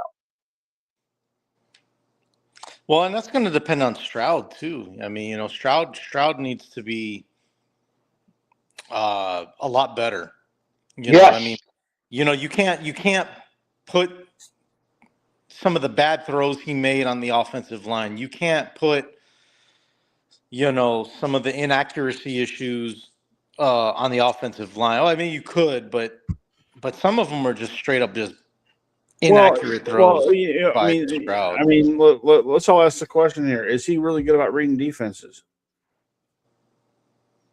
I think he's okay. I think he's definitely better than because that first year he relied a lot on his legs.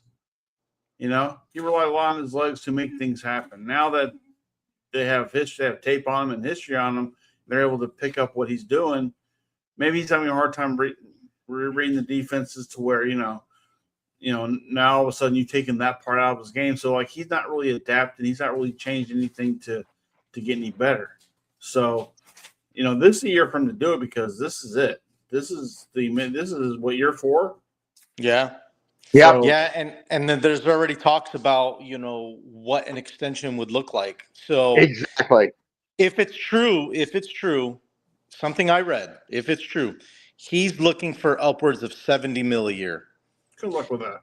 Houston is saying, no, we like the number about 50 to 55. I'll tell you who'll pay that. Cleveland. I mean, listen, why not? I mean, they're paying everyone else at this point, right? So, hey, that's a viable. Everybody still thinks that he will be able to be a good quarterback. That being C.J. Stroud. I bet you, Obie would love that idea. Well, let's find out. He would. He was a Buckeye. Of course he would. Yeah, He was because, a Buckeye, because first of all, it's you not guys Deshaun to Watson. remember that. You know what though? He might not like it because he came from Houston, and so did Deshaun Watson. So he might not like that part. That's a good. That's the actually a good linger point. of Deshaun Watson, right? The aftertaste, the NutraSweet. Oh, really. good Lord, sir. Good. I mean, at that point, is he not Deshaun Watson light? No. No, if he goes to Cleveland. Wait. Okay. Ask the question then, Cuervo. Who's the better quarterback? Deshaun Watson or C.J. Stroud? C.J. Stroud by a mile. Okay. By a mile. I was just asking. I'm glad that you're not. I mean, listen, I admitted that Deshaun Watson was a good quarterback to just appease Bryce. I've never fallen for it. I realize that everybody sees him as a great player. So much. Huh? Why are you kissing his ass so much? Just because you want to have him on the show to appease him? No. When I was doing it, back home. Come on. Go, brother. When we were talking, when I said it, it was in conjunction with another take that was taken up on top of it. That having been said, quarterback position, tough position, but now in Atlanta, he's back. Yes. But by the way, it's always funny because whenever I do something that involves Tua, they keep putting him in a damn Miami Dolphins jersey. I have to keep changing that every single time. Well, I'm sorry. That's because he hasn't played it down for your team yet, or for the Falcons yet. My team. They need more pictures to see it. But that being said, Atlanta, this starts a quarterback controversy, regardless of what you say, because Atlanta was fully bought in on Penix before he got hurt. Now, granted, he wasn't playing all that great before he got hurt last year, but I think that might be a problem in Atlanta, their quarterback position, and then the decision will be, 4 or 5 days before week number 1 of the NFL, who's going to start over there. Now, that's going to be fun, figuring out who's going to start for that football team. My goodness.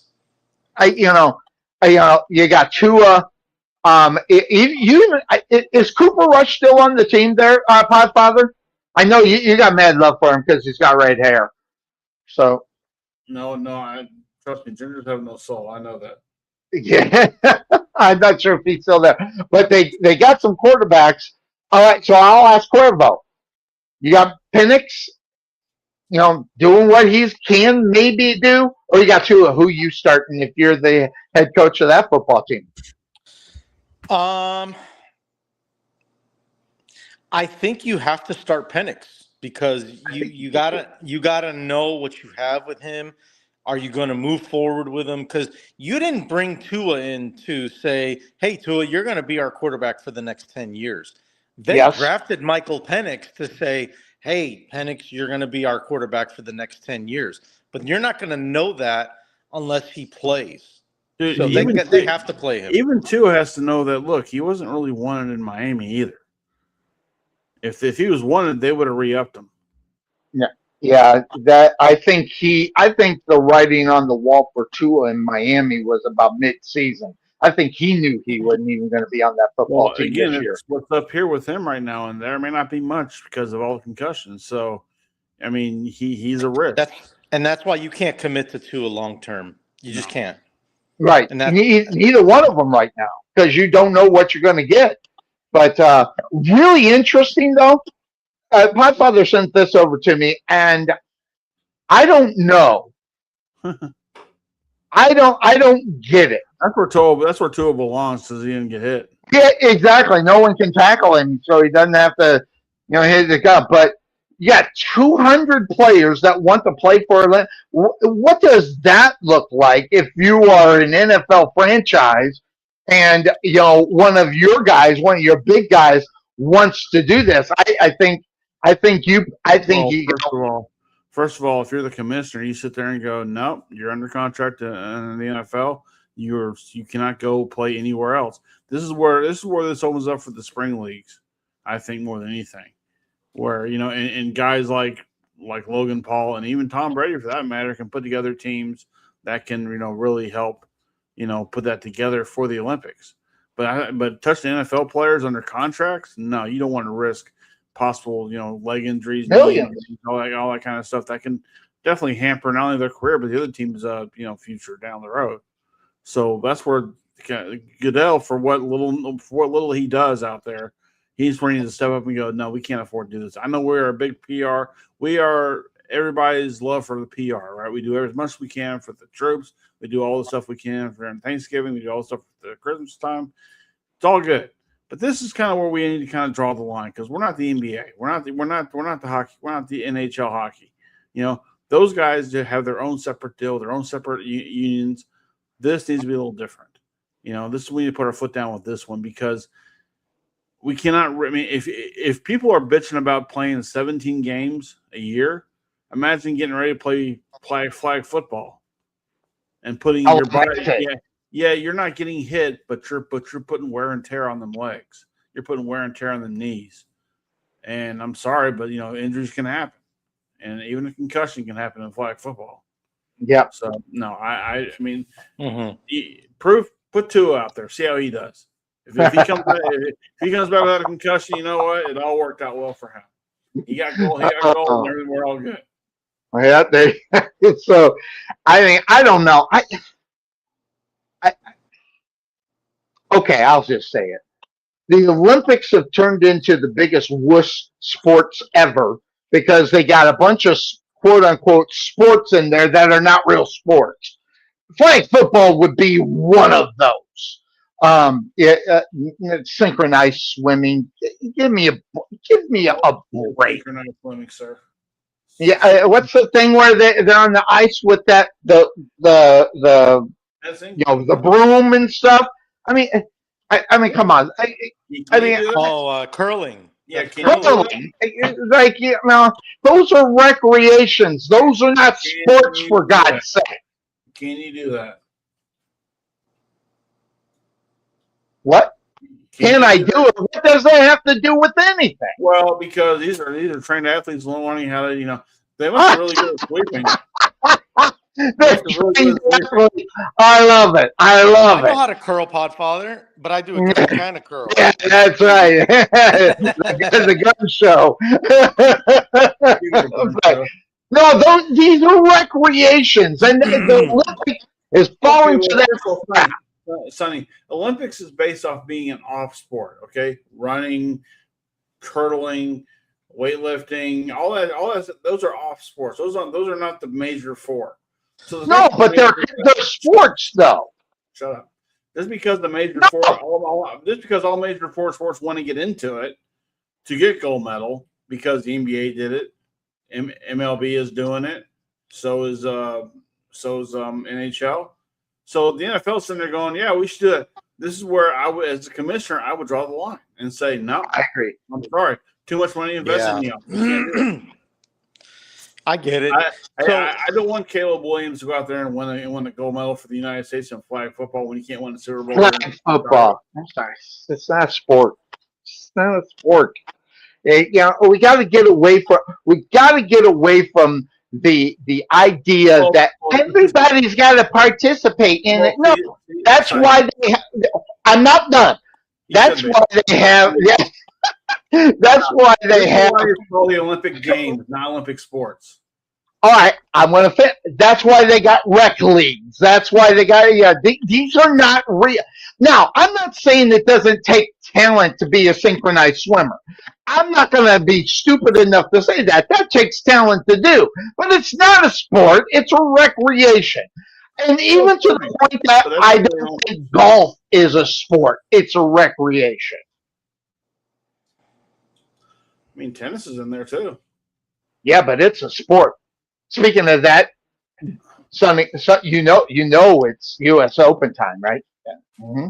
Wimbledon was awesome this year. We don't talk about it. I love it, but we don't talk about it every year, right, Cuervo? I'm not. Get me the U.S. Open, and I'm ready for them. Sonny, I heard McEnroe's favored to win this year. Yeah. He should win a Broadcasting Hall of Fame award because he makes that entertaining.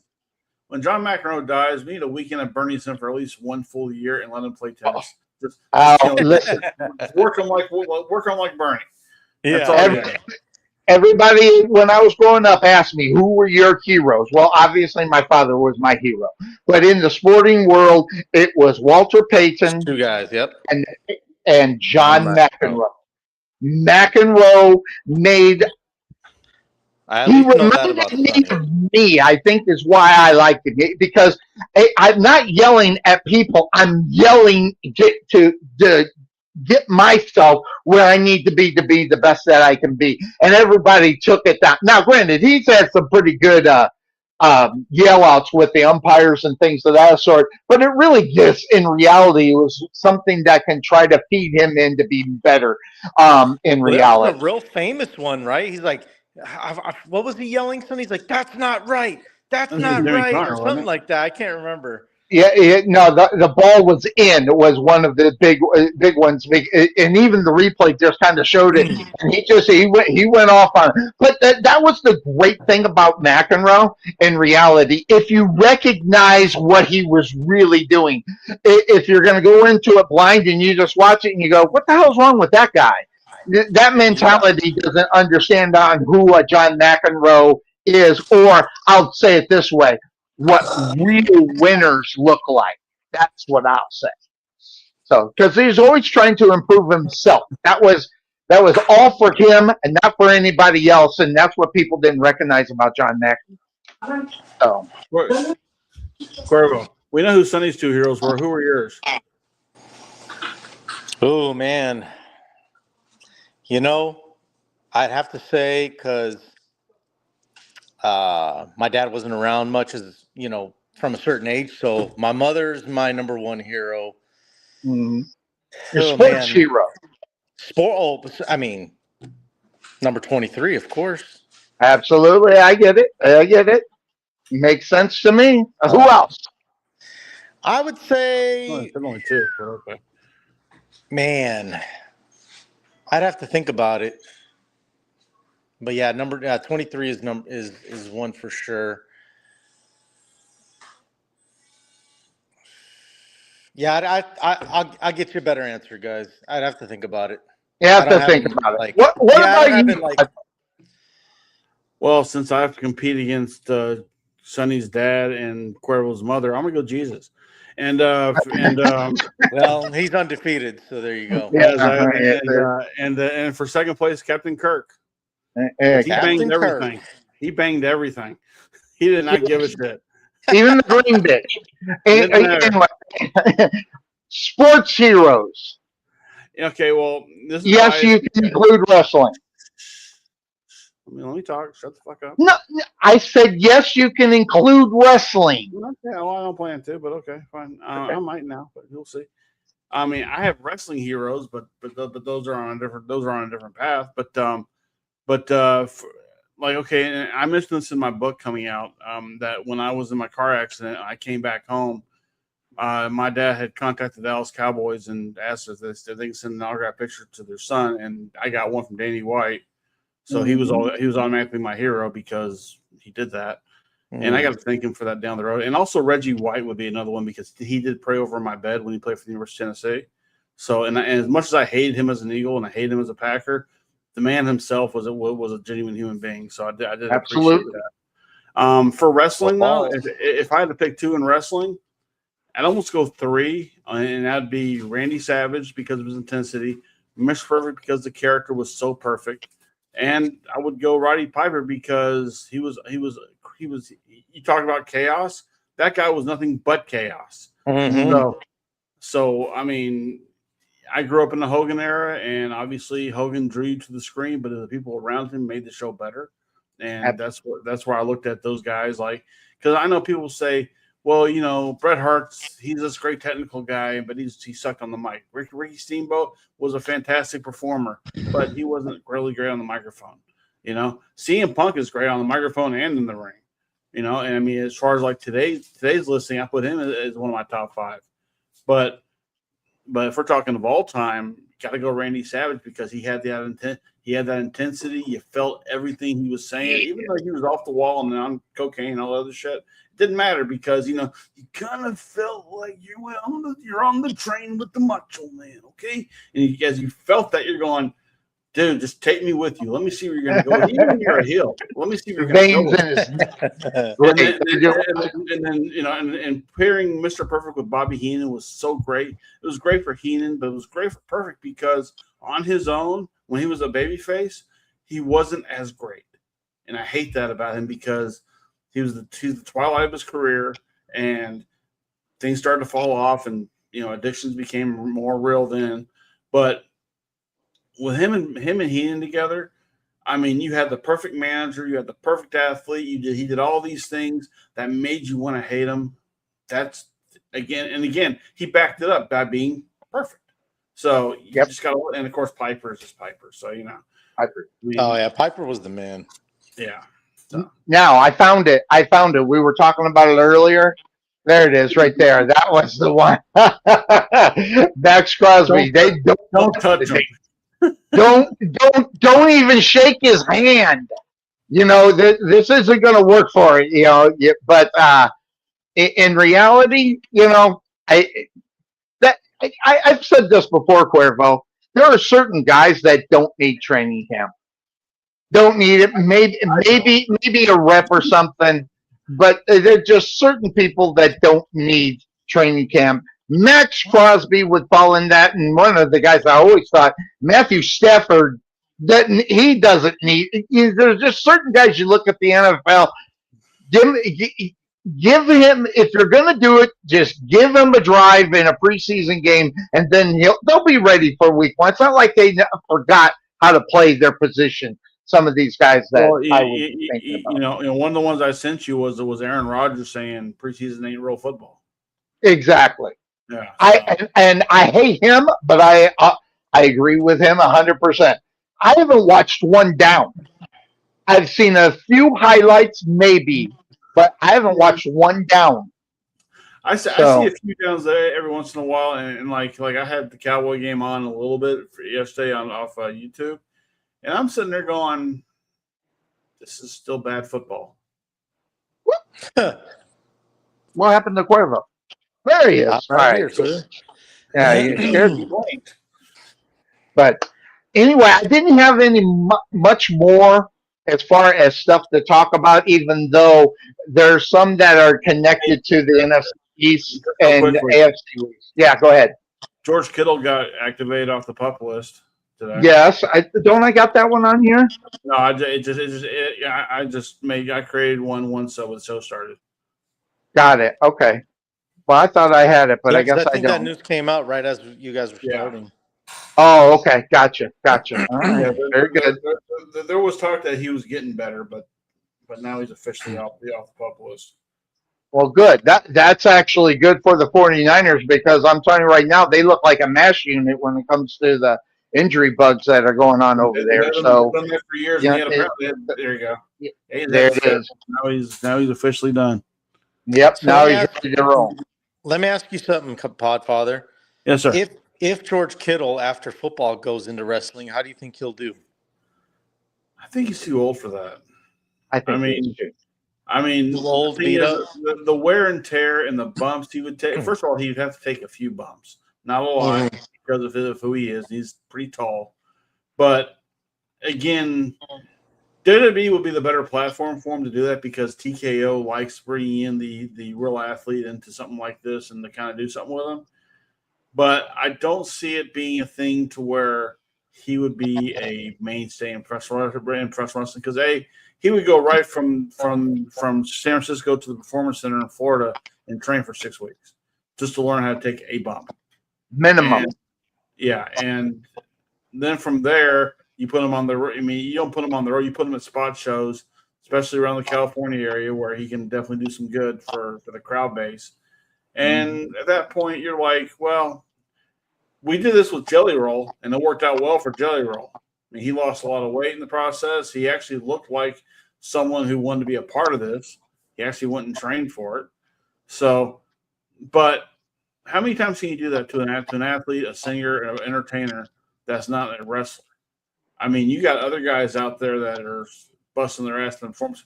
You got AJ Styles' kid right now. He's on the TNA post for. So, and he has not paid his dues at all. Yeah.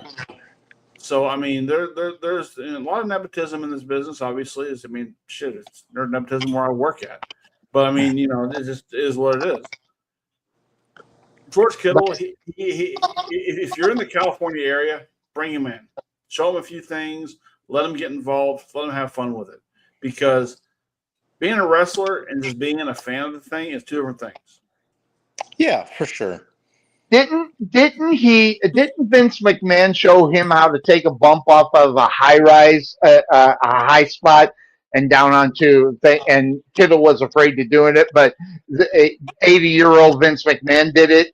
I think it was Kittle is who they were dealing with at that time. I know Vince showed Shawn Michaels how to do that slide down for WrestleMania 12 back in his 50s. I don't know about him doing anything at age 70, whatever, when he left the business. But I'm pretty sure that he had people in place to show him, look, this is how you take the bump. The thing is, showing somebody how to do it and then actually having that guy do it could be two different things. I was shown 1,000 times how to be thrown into the ring and not knock myself out. And I can't tell you how many times I knocked myself out. So, I mean, it happens. I mean, it's sometimes your body just doesn't go with you. So, and plus, in front of a live crowd, sometimes you lock up. I mean, I've seen Sonny lock up at wrestling shows when he had nothing to say, which is rare because he never shuts the fuck up. That's also true. I was just doing a lot of thinking before I started talking. See, I was in big concentration. I've seen Sonny and Big Brain using character. Looking back on, I don't have a picture with him yet, do I? Gotta get that. That's right.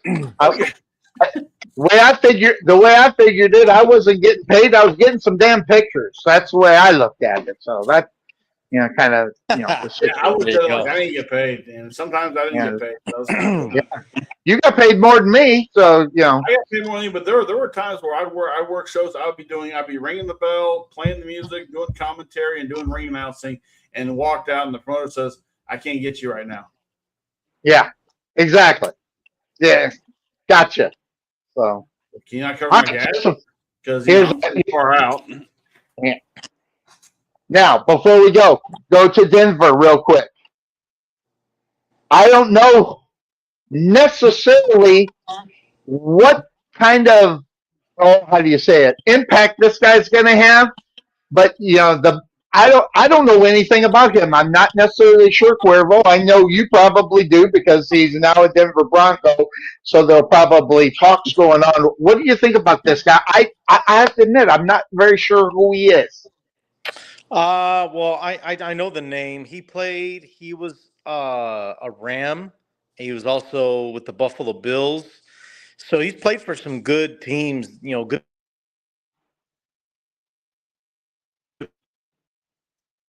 Cuervo blinked. Gotta love the internet, man. I'll tell you right now. You're not playing Oklahoma internet for this, okay? The dude will be pissed. I know him, and it'll be about a 15-second pissed that this is not working. So we'll probably get him back. Well, we may or may not get him back as we're closing in on another one. As far as looking at the divisions of football, because we got a lot of men here. Let's do a rapid fire thing and wait! He's back. He's back. There he is. There he is. Yeah. So Taylor Rapp, veteran guy. All right. Awesome. Veteran. Gotcha. All right. Do it. Okay. I got a ton of these stories up here. Well, let's go through them to a quick rapid fire. What do we think about this? All right. Gotcha.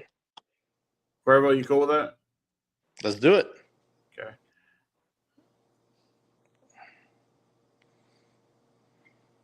Dumb move. Man, well, they also added Trayvon. Yeah, Trayvon Diggs on there too. So We're losing Cuervo again. I think he froze up again. He'll probably be back in a second. Okay. All right. So, but I just think it's a dumb move unless they protect themselves within the contract itself. They need to let that go. They need to leave it alone. No one else is going to take a swing at this while this whole thing is going on with him. All right. Okay. There he is. He's I don't know. I think my Wi-Fi is acting up. Sorry, guys. All right. gotcha. No problem. All Did I good. miss one? No, Huh? just talking about that. What do you think of that? That as far as Seattle is concerned. Oh, okay. Oh, Benton. Okay. Yeah. I mean, I'm a big fan of continuity, so if he's a guy that brings good value to the defensive line, all's good. All right. I like the move because, like Cuervo said, if you just throw someone in there new instead of a guy like this that knows what that defense is all about right now, and plus obviously the investment into it. You say whatever you want about it, but that's close to $20 million a year. You know, you're gonna or $18 million a year. You're gonna need that guy. I like the move. Okay. No sweat, not sweating that one. He'll be fine. He'll be it's just a hyperextended knee. He's not going anywhere. Okay. He'll be, worst case scenario, Cuervo week 3, I imagine. All right. That's really worst case. Yes. And you know, you got this one up. It's the other one that Nick Chubb retiring was a big one. Since he used to be there, but that also, if you don't have a running game, this guy was actually a good player. So I guess depending on obviously how he is and ready to go, Cuervo, it's all going to be about his health and whether or not he can play at that level quickly. Did he? So Darius Smith went back to Cleveland? Is that accurate? Yeah. Yes. He expected to go back. Yeah. I think they just got to get they just got to get the little bit of the terms coming back as far as what they're actually going to pay him. But that's pretty much a solid story. I've read it a couple of places. Okay. Well, I had heard that he wanted to come out of retirement, but I didn't know who he was going to sign with or whatever. But Nick Chubb, he's still actually under contract with them, so I think that's why he's headed back there. In reality, based upon when he retired and it's signed on the contract. Oh, okay. I mean, as far as Nick Chubb, real quick, his body just can't do it no more. So right, age 32, by the way, age 30. Yeah. He's right. What do they say? The wrong side of 30. He's on 30. So that just tells you how much more he probably had left in the tank, which was probably not much. And the bad thing is he's down in Houston with the Texans too. So it isn't like he retired at Brown. He just kind of just was with the Texans, give it one more shot, and says I can't do it no more. So that's another drop of the ball for the Browns. Having that guy was just a stud. He just run people over. Yeah. Mm-hmm. He at least gets you 5 yards of carry, and that's always a big plus. He's like a Henry, he's like a Henry. We had a Fight Club breakout at Oxnard with the Saints and the Cowboys. That cost them $1 million per each, or $1 million total. And aren't the Cowboys being fined? They don't know about. Jerry Jones came out and said he was going to find the ones that were involved with it. I don't know about that. I'm sure there's a lot of lip service from him. He's good about that. Yeah, he lip service, but he did say it. Here we go. Von Miller's coming home to Dallas. Well, I was going to wait on that one for next week. Obviously, we're coming up, but go ahead, Cuervo. I'm going to let you go, Cuervo, and then I'm going to say what I'm going to say. Well, I'll just speak on my wife's behalf. She's not too thrilled with that. Right. Kind of lost. Really hoping he'd come back to Denver, but yeah. He was with Buffalo, wasn't he? For Washington. Washington. Gotcha. Mm-hmm. But as far as I'm concerned, I'm going to tell you right now, and I know how old he is. Don't get me wrong. I know how old he is. But this is the kind of move that the Dallas Cowboys don't do. Adding the veteran leadership that they still can get something out of. And I think they can because I think Miller's excited about being back in Dallas. And I think it's actually a good move. And I'll also say this, makes them quite possibly the best defense in the NFC East. Yeah, I said it. Well, the thing is, Christian Parker has a lot to do with that. The defensive coordinator for the Cowboys. And I think put them in the right place. Huh? We gotta have to put them in the right place. Right, and I think they're utilizing that system. Schottenheimer with the offense, Christian Parker on the defense. That's gonna be a nice two-headed machine to have in the NFC East this year, unlike last year where Eberflus just we know what he was. So anyway, moving forward. Yeah, exactly. Thanks, Cuervo. We know what to say is Jenny. We appreciate the baggage there, Cuervo. All right, here we go. What are you going to put up all the ones that we're going to do next week? But all right. I'm just going in order here, sir. Oh, okay. All right. Very well. This right here, I really don't even understand it. I think more of the fact he was just heartbroken that he was taken out of action last year. I'll tell you right now, though, with Jim Harbaugh involved with it and his coaching staff, he becomes, he was a threat anyway, but I'll tell you right now, if for some reason they can't get the ball to him, they'll have the secondary, so they can actually use him as a red herring. What do you think, Cuervo? Malik Neighbors is a red herring? If he's still hurt. If he's still hurt. Yeah. He's not playing if he's still hurt. That's their number one guy. That they're not going to use him as a decoy, as a red herring, or not. He's either the number one receiver on the team or he's not playing. Yeah, he's definitely not your ace in the hole. He is the guy. He's a stud. He is a stud. Here we go.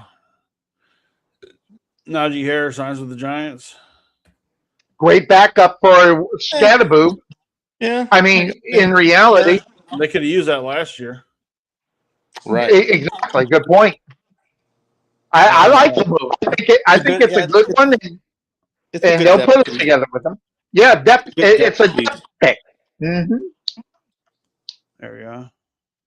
I think we talked about that one already. But still, that one's really huge. That one's really huge for them. And that was Well, see, this one goes involved with that. I know a little bit about this story because that's all they talk about down here because I live in Arizona now. This probe is still not done. And from what everybody's talking about, okay, it might be a couple more years before this one actually comes in and gets finalized. So there's a lot more to come on this story. Okay. I like the roulette table. That's right. About it when it comes to that. Is that where you win all your money, Cuervo? When I do win. Yeah, there you go. Now, I'm telling you right now, I love this move for the Colts. Even if it's just a 1-year deal. I'm surprised he signed with them. I'll be honest. I'm surprised. I'm not saying it's a bad signing. It's just I'm surprised he would make that move to go to Indianapolis. Are you saying he should have, or maybe went to a different team, or just stay in San Diego? I just know at least how he used to talk. He only wanted to play for 2 teams, and those were the teams that he played for. He's like, I just want to stick with those 2 teams, whatever. But I guess for him, it got to the point where it's like, well, I gotta get a paycheck somewhere, and even the Chargers turned their back on him and was like, for the second time. Yes. I'll be willing to bet you LA traffic had a lot to do with it.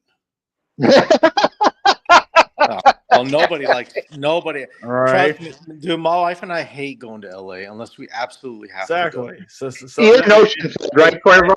Had the team stayed in San Diego, he probably would have stayed. maybe. Cuervo, Yeah. you're in Hey. Oceanside, right? No, I live more towards if you go a little bit north of Oceanside, if you're familiar with Marietta, I am. that area. Yeah, Marietta. So we live in the town Winchester. Yeah, we live up there. Winchester. Yeah, that's about about 30 miles away from Oceanside, north, right? Yeah, 25 to 30. Yeah. Yep. Gotcha. I know exactly where it is. However, back to this. I think this is a great move. It just gives Daniel Jones a weapon. And if they utilize him the right way, he's not obviously not going to be your number one. Hell, he's not even going to be the number two. He's just going to be an option. Wherever you can put him in to be an option, he still can catch the ball. Okay, I'm willing to say by week 5 he'll be the number 1 receiver on the team. I think he'll have more. I think he'll have more opportunities given to him early in the year where he'll look like the number 1. Well, listen. Alec Pierce is fighting an injury right now. Right, exactly. Yeah, and Pittman is with Bryce's team, so they don't have anybody else. I mean, you know what I mean? Like, I mean, the move makes sense. So I mean, I get it, and that's why I think he'll be much more than a number 3. I think he'll find his way to number 2 or number 1 earlier in the year because he'll be the only target available. Right. I agree. I'm right there with you. Okay. Up next, we got Eric Johnson the second, signs Atlanta. They're adding depth. Good for them. More beef up front. And more in the fact of size. I mean, and protecting Penix has got to be the thing that they got to do in Atlanta. If they don't protect him, you're going to see him down again. Yeah. Well, this is defensive side though. So there you go, Sonny. From what Tom McManus is saying about this, it's really a precaution. They got to protect him before week number 1, so they're going to just pump him out here. He'll probably be ready 100% by week 2. At least that's what Tom says. Well, they're saying he's back online now. He's been activated from the PUP list, so he's probably just going to. Yeah.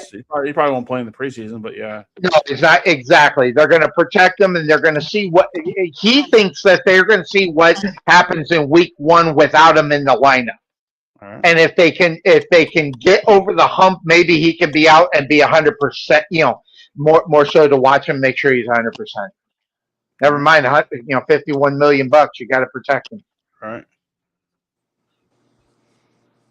Jeremiah Love, rookie's already running the race to the clock. So, well, I think down here in Arizona, at least the quote unquote, guys, it's Jeremiah Love is going to be something that can be something for him, but he's not going to start this year. Okay. Yeah, or start in week 1 anyway, as far as that's concerned. Okay, I've got one that the three of us have talked about before, and obviously this has become another issue here. The NFL going global. Obviously, they're spreading their wings out, going all the different places. Will we see a time where the NFL has an international team?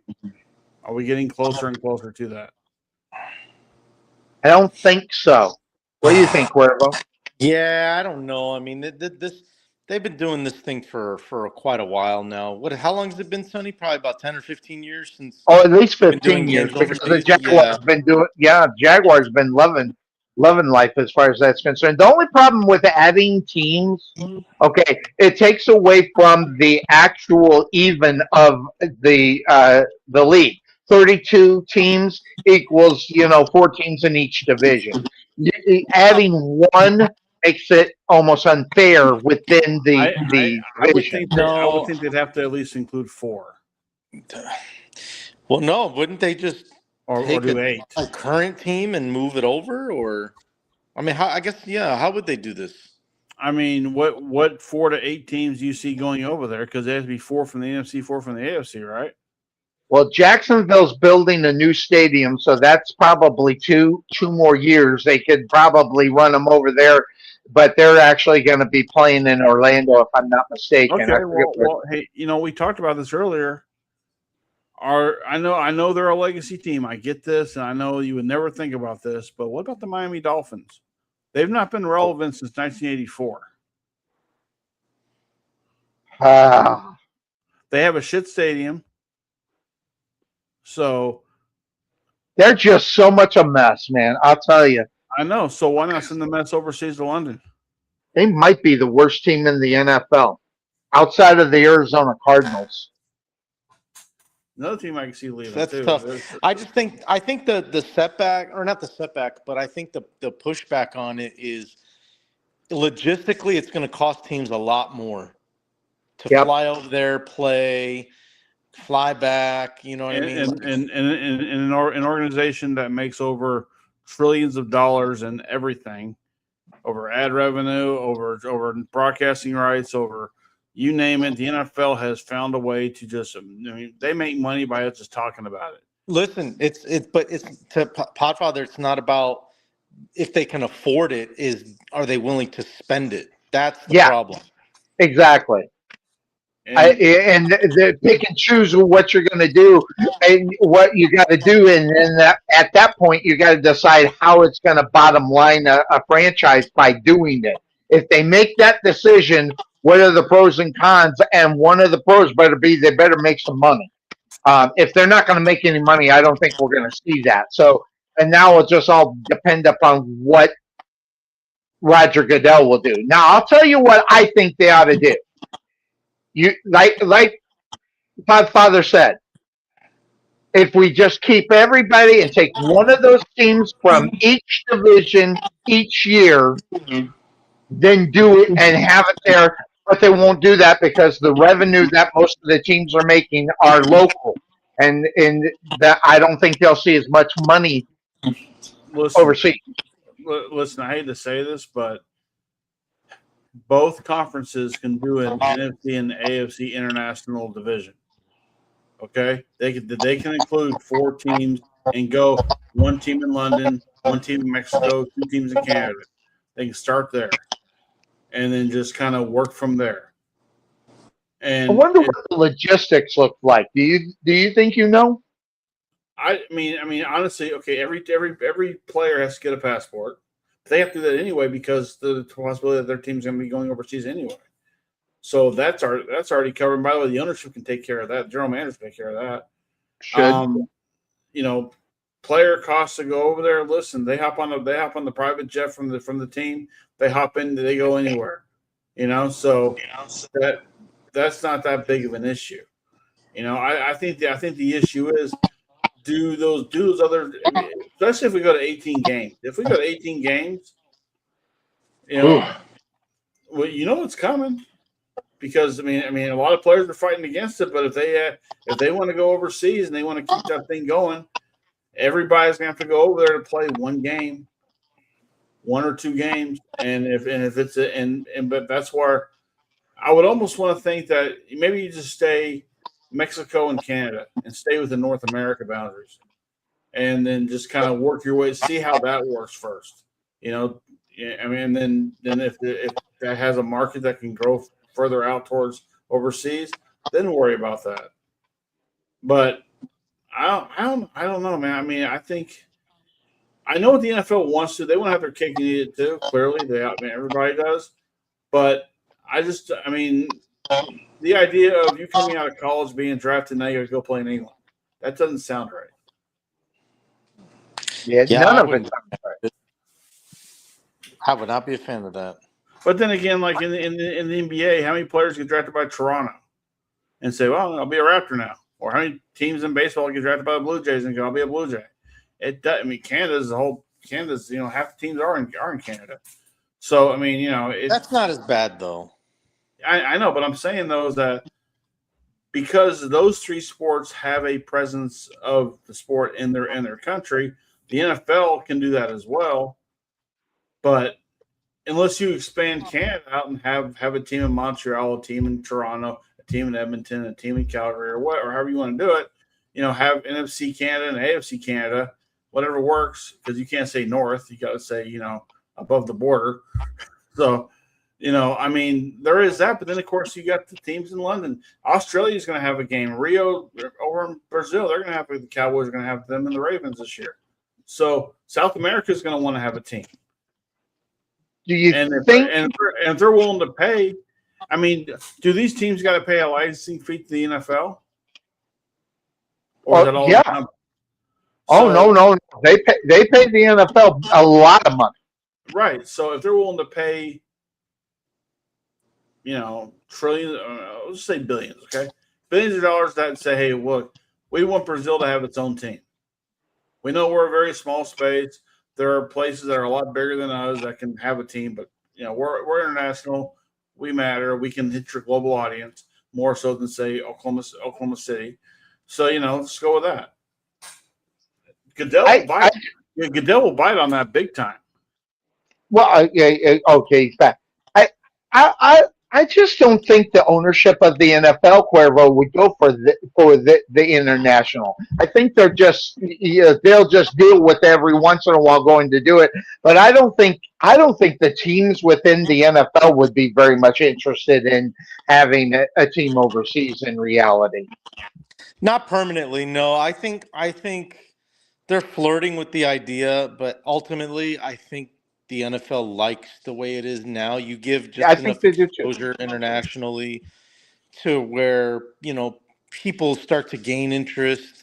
And the thing is, like, even the international games, I mean, I don't know, I don't know how much they talk about the NFL in other countries, when the games do come to those countries. I don't know if it's like a big topic of discussion in those towns or in those countries, but I don't get that vibe. I don't get that vibe like the local German town or the local in Paris or wherever else they're going to play in Australia.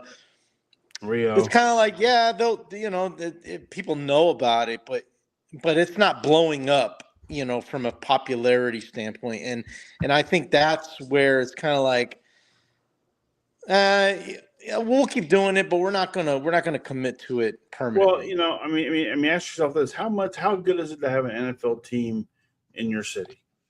What does that do? What does that do for your city's market out there? I mean, we know what it does for the Super Bowl. We know it brings in more money than we can ever imagine during a Super Bowl. But what is it? What is like having a team in Arlington, having a team in LA, or you have two teams in LA now. I mean, having a team in Arizona or the Phoenix area. What does that do for the city as far as making money for the actual city? I wonder, just thinking about this whole idea, based upon culture, Cuervo. I mean, look at the United States. Our culture is this. Other cultures, maybe the UK might be able to handle some of that. Maybe Canada, I get it. But as far as other ones like Brazil and all I just don't see. And then if it ends up costing more money than it should, what the owners would be willing to spend in order to continue to do that week in and week out. I can see Mexico doing it though. I think Mexico would be the only ones that we might be able to get away with, because as crazy as it sounds, there is a huge 49er fan base in Mexico City. Oh, yes. Huge Cowboy fan base too as well. Say that again? There's a huge Cowboy base out there as well. Yeah, the Cowboys too. Yeah, I mean, and that's Mexico though. That's not England. That's not Germany. That's not France. That's not Australia. That's in Mexico.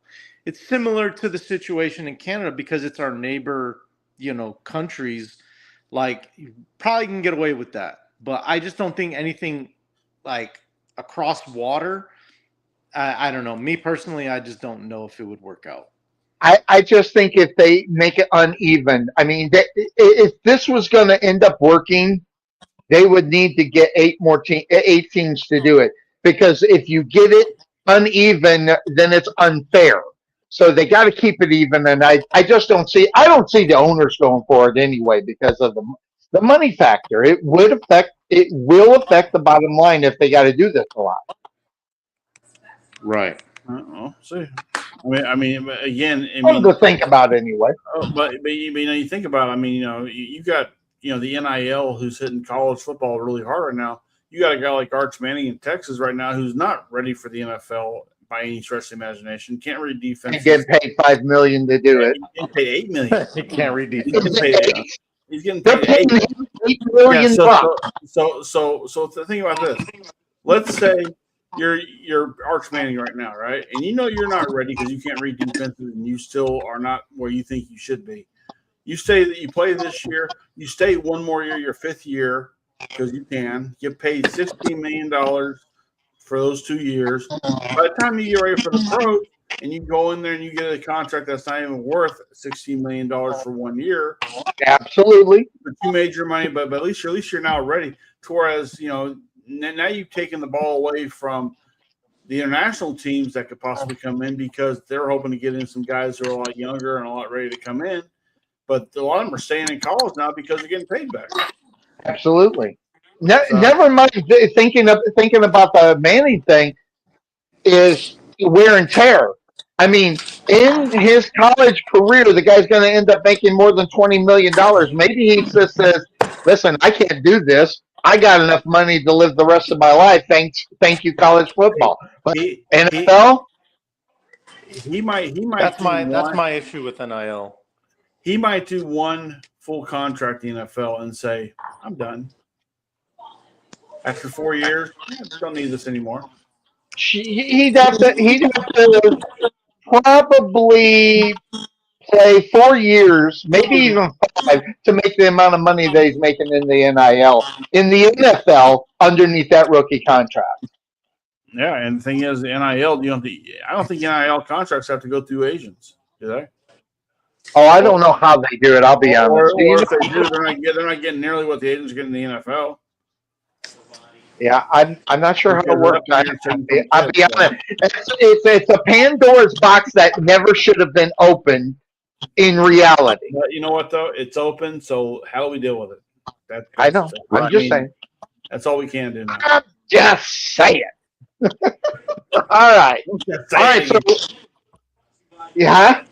I'm trying to see if I had anything else to go before. I think that was this last one here with the. There you go. Jake Bobo suffered serious knee injury, expected a long-term out. Yeah, that could be that's Super Bowl champions and stuff like that. And then there's just certain teams that I just don't want to talk about, and the Titans are one of them. I mean, because they're like Miami right now. They're just god awful. They got Miami. Well, I guess they have more hope. I'll give you that, but I don't even see. I think that's what it is. I don't even friggin' care. I mean, because they're not. Hey, until they do something to change my mind, and remember they're in the AFC South. In reality, if you're going to be good, there should be a division that you win. I hate the AFC South, and my teams win in it, and because they can't even win the damn division themselves. Well, hey, before we get going, real quick, because I know we're hitting it. Everybody, go check out my new show that drops every Saturday called the Podfather's Gridiron Game Plan. Episode 2 just got launched yesterday, so go check that out. It's a quick. I'm going to listen to it show. today. Is that on your regular channel? It's something like this. So what? It's on your regular channel, or do you have a different channel? If you go to the Podfather's Football Desk on YouTube, and you see all the memes that I post on our deal, but I have like stuff added to it as well. Plus, I have my own show on there as well. It's like 10 minutes at best, and just kind of a quick breakdown of what's all going on around the league. Yeah. Sometimes the first one was 20 minutes, I think, wasn't it? Yeah, it had a lot of editing issues, and I was recording it through StreamYard. This time I just did it just off my own thing, and I didn't even include my face. And I had the cartoon of me and behind just kind of be when I'm talking to Oh, that's a good idea. So, because if you want to see me live, here we are, But that's scary enough. Right? Like Cuervo says, I bring chaos wherever I go. That's exactly what it is. You just never know. You're like what is it? The Forrest Gump. You never know what you're going to get Well, when it you know comes what? to. Hey, Podfather, take that as a compliment, okay? Take I that as will. a Absolutely. But the thing is, if you're on YouTube, look up the Podfather. You see little things of that face behind me. I do movies, I do football, I do wrestling, I do that. So I mean, it's all a mixture of all my niches at one time. I can't put them on one channel, so might as well spread out the wealth, right? Okay, so that was my question. Just to be clear, I follow your movie YouTube channel. This is a completely separate one.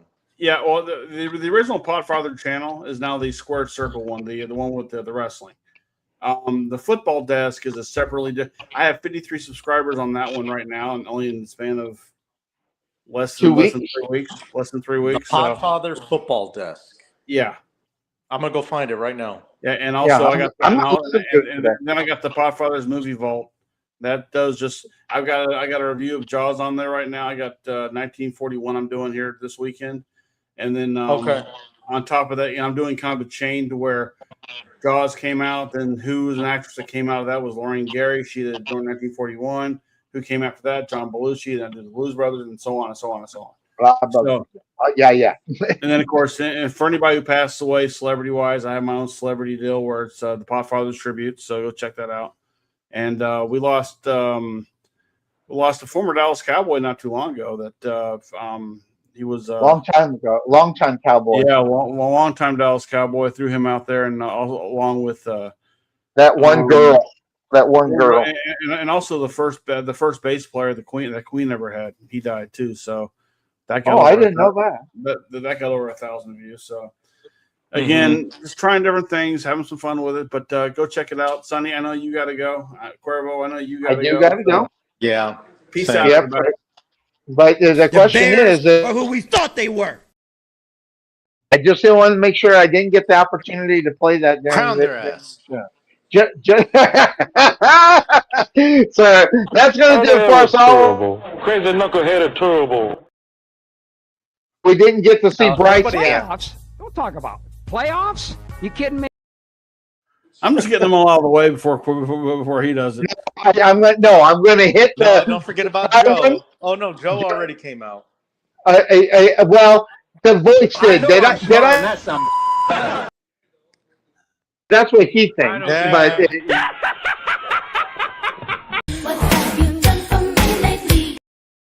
do you see what I mean, Sonny? Do you see what I mean? You gave the Podfather access, and now look, I know I should have done. I should have never done that. But yeah, I know the monster's coming out. That is right. Podfather. Yeah. We're out of here, everybody. Take care. By the way, hey, Cuervo, how's your schedule looking for next Sunday? No go next week? I'll be at the place where we met, sir. You'll be where? Where did the place we met? Oh, you bum! You bum! Cuervo, real quickly, NFC East. Give me your 4. Okay, let me see. I'm gonna say Washington last. Okay. I'm gonna say, I'm gonna say the Giants third, but that could easily flip to second. I'm gonna say, so second and third is between your boys and between the Giants. I'll say Giants third right now. There's a lot of new philosophy change with John Harbaugh there now. So I'm giving them, there's adjustment time is what I'm getting at. Plus Jackson Dart. I know a lot of people love Jackson Dart. They fall in love with him and scat. Look, they still have work to do, in order to leapfrog a guy like Dak Prescott who plays at an MVP level every year. So yes, I'm gonna put Dallas in second, and then I'm not in love with the Eagles this year, but I just think because they're more talented, they'll probably win the division. Okay, and what about the AFC East? AFC East, I'm going to say Miami's not only going to be in last in that division, I think they're going to be one of the worst teams in football. I think third, you're going to have the Jets. Second is going to be New England, and I think Buffalo wins the division. Wow. Okay. Interesting. Well, we got predictions for next week, so we're good there. Yeah, so we'll talk about that next week. We'll talk about the East next week. And if you get time or you're listening, throw us a message. We'll get it posted up there if you get the opportunity. If not, you have yourself a good day in Las Vegas. You're bummed. It should be early enough. You should do the damn remote from over there. No, I'm just joking. By the way, I've been sending your wife giraffe videos that I run into. So I bet you that was a kick in the pants that she went in there. I take offense to that, Cuervo. Well, throw her some elephant ones too. That's her favorite. You want Sonny to slide into your wife's DMs? That's on you. Elephants, yes. Okay, gotcha. All right, so that's gonna do it. That's okay. I don't mind it. Yeah, I don't mind it. But does she? Yeah. Well, she wouldn't said answer something already. Be like, can you tell Sonny to stop DMing me? Well, I've DM'd her in the last year because I looked at it the last time before I sent these last two within the week. I hadn't DM'd her in about a year, so there you go. All right.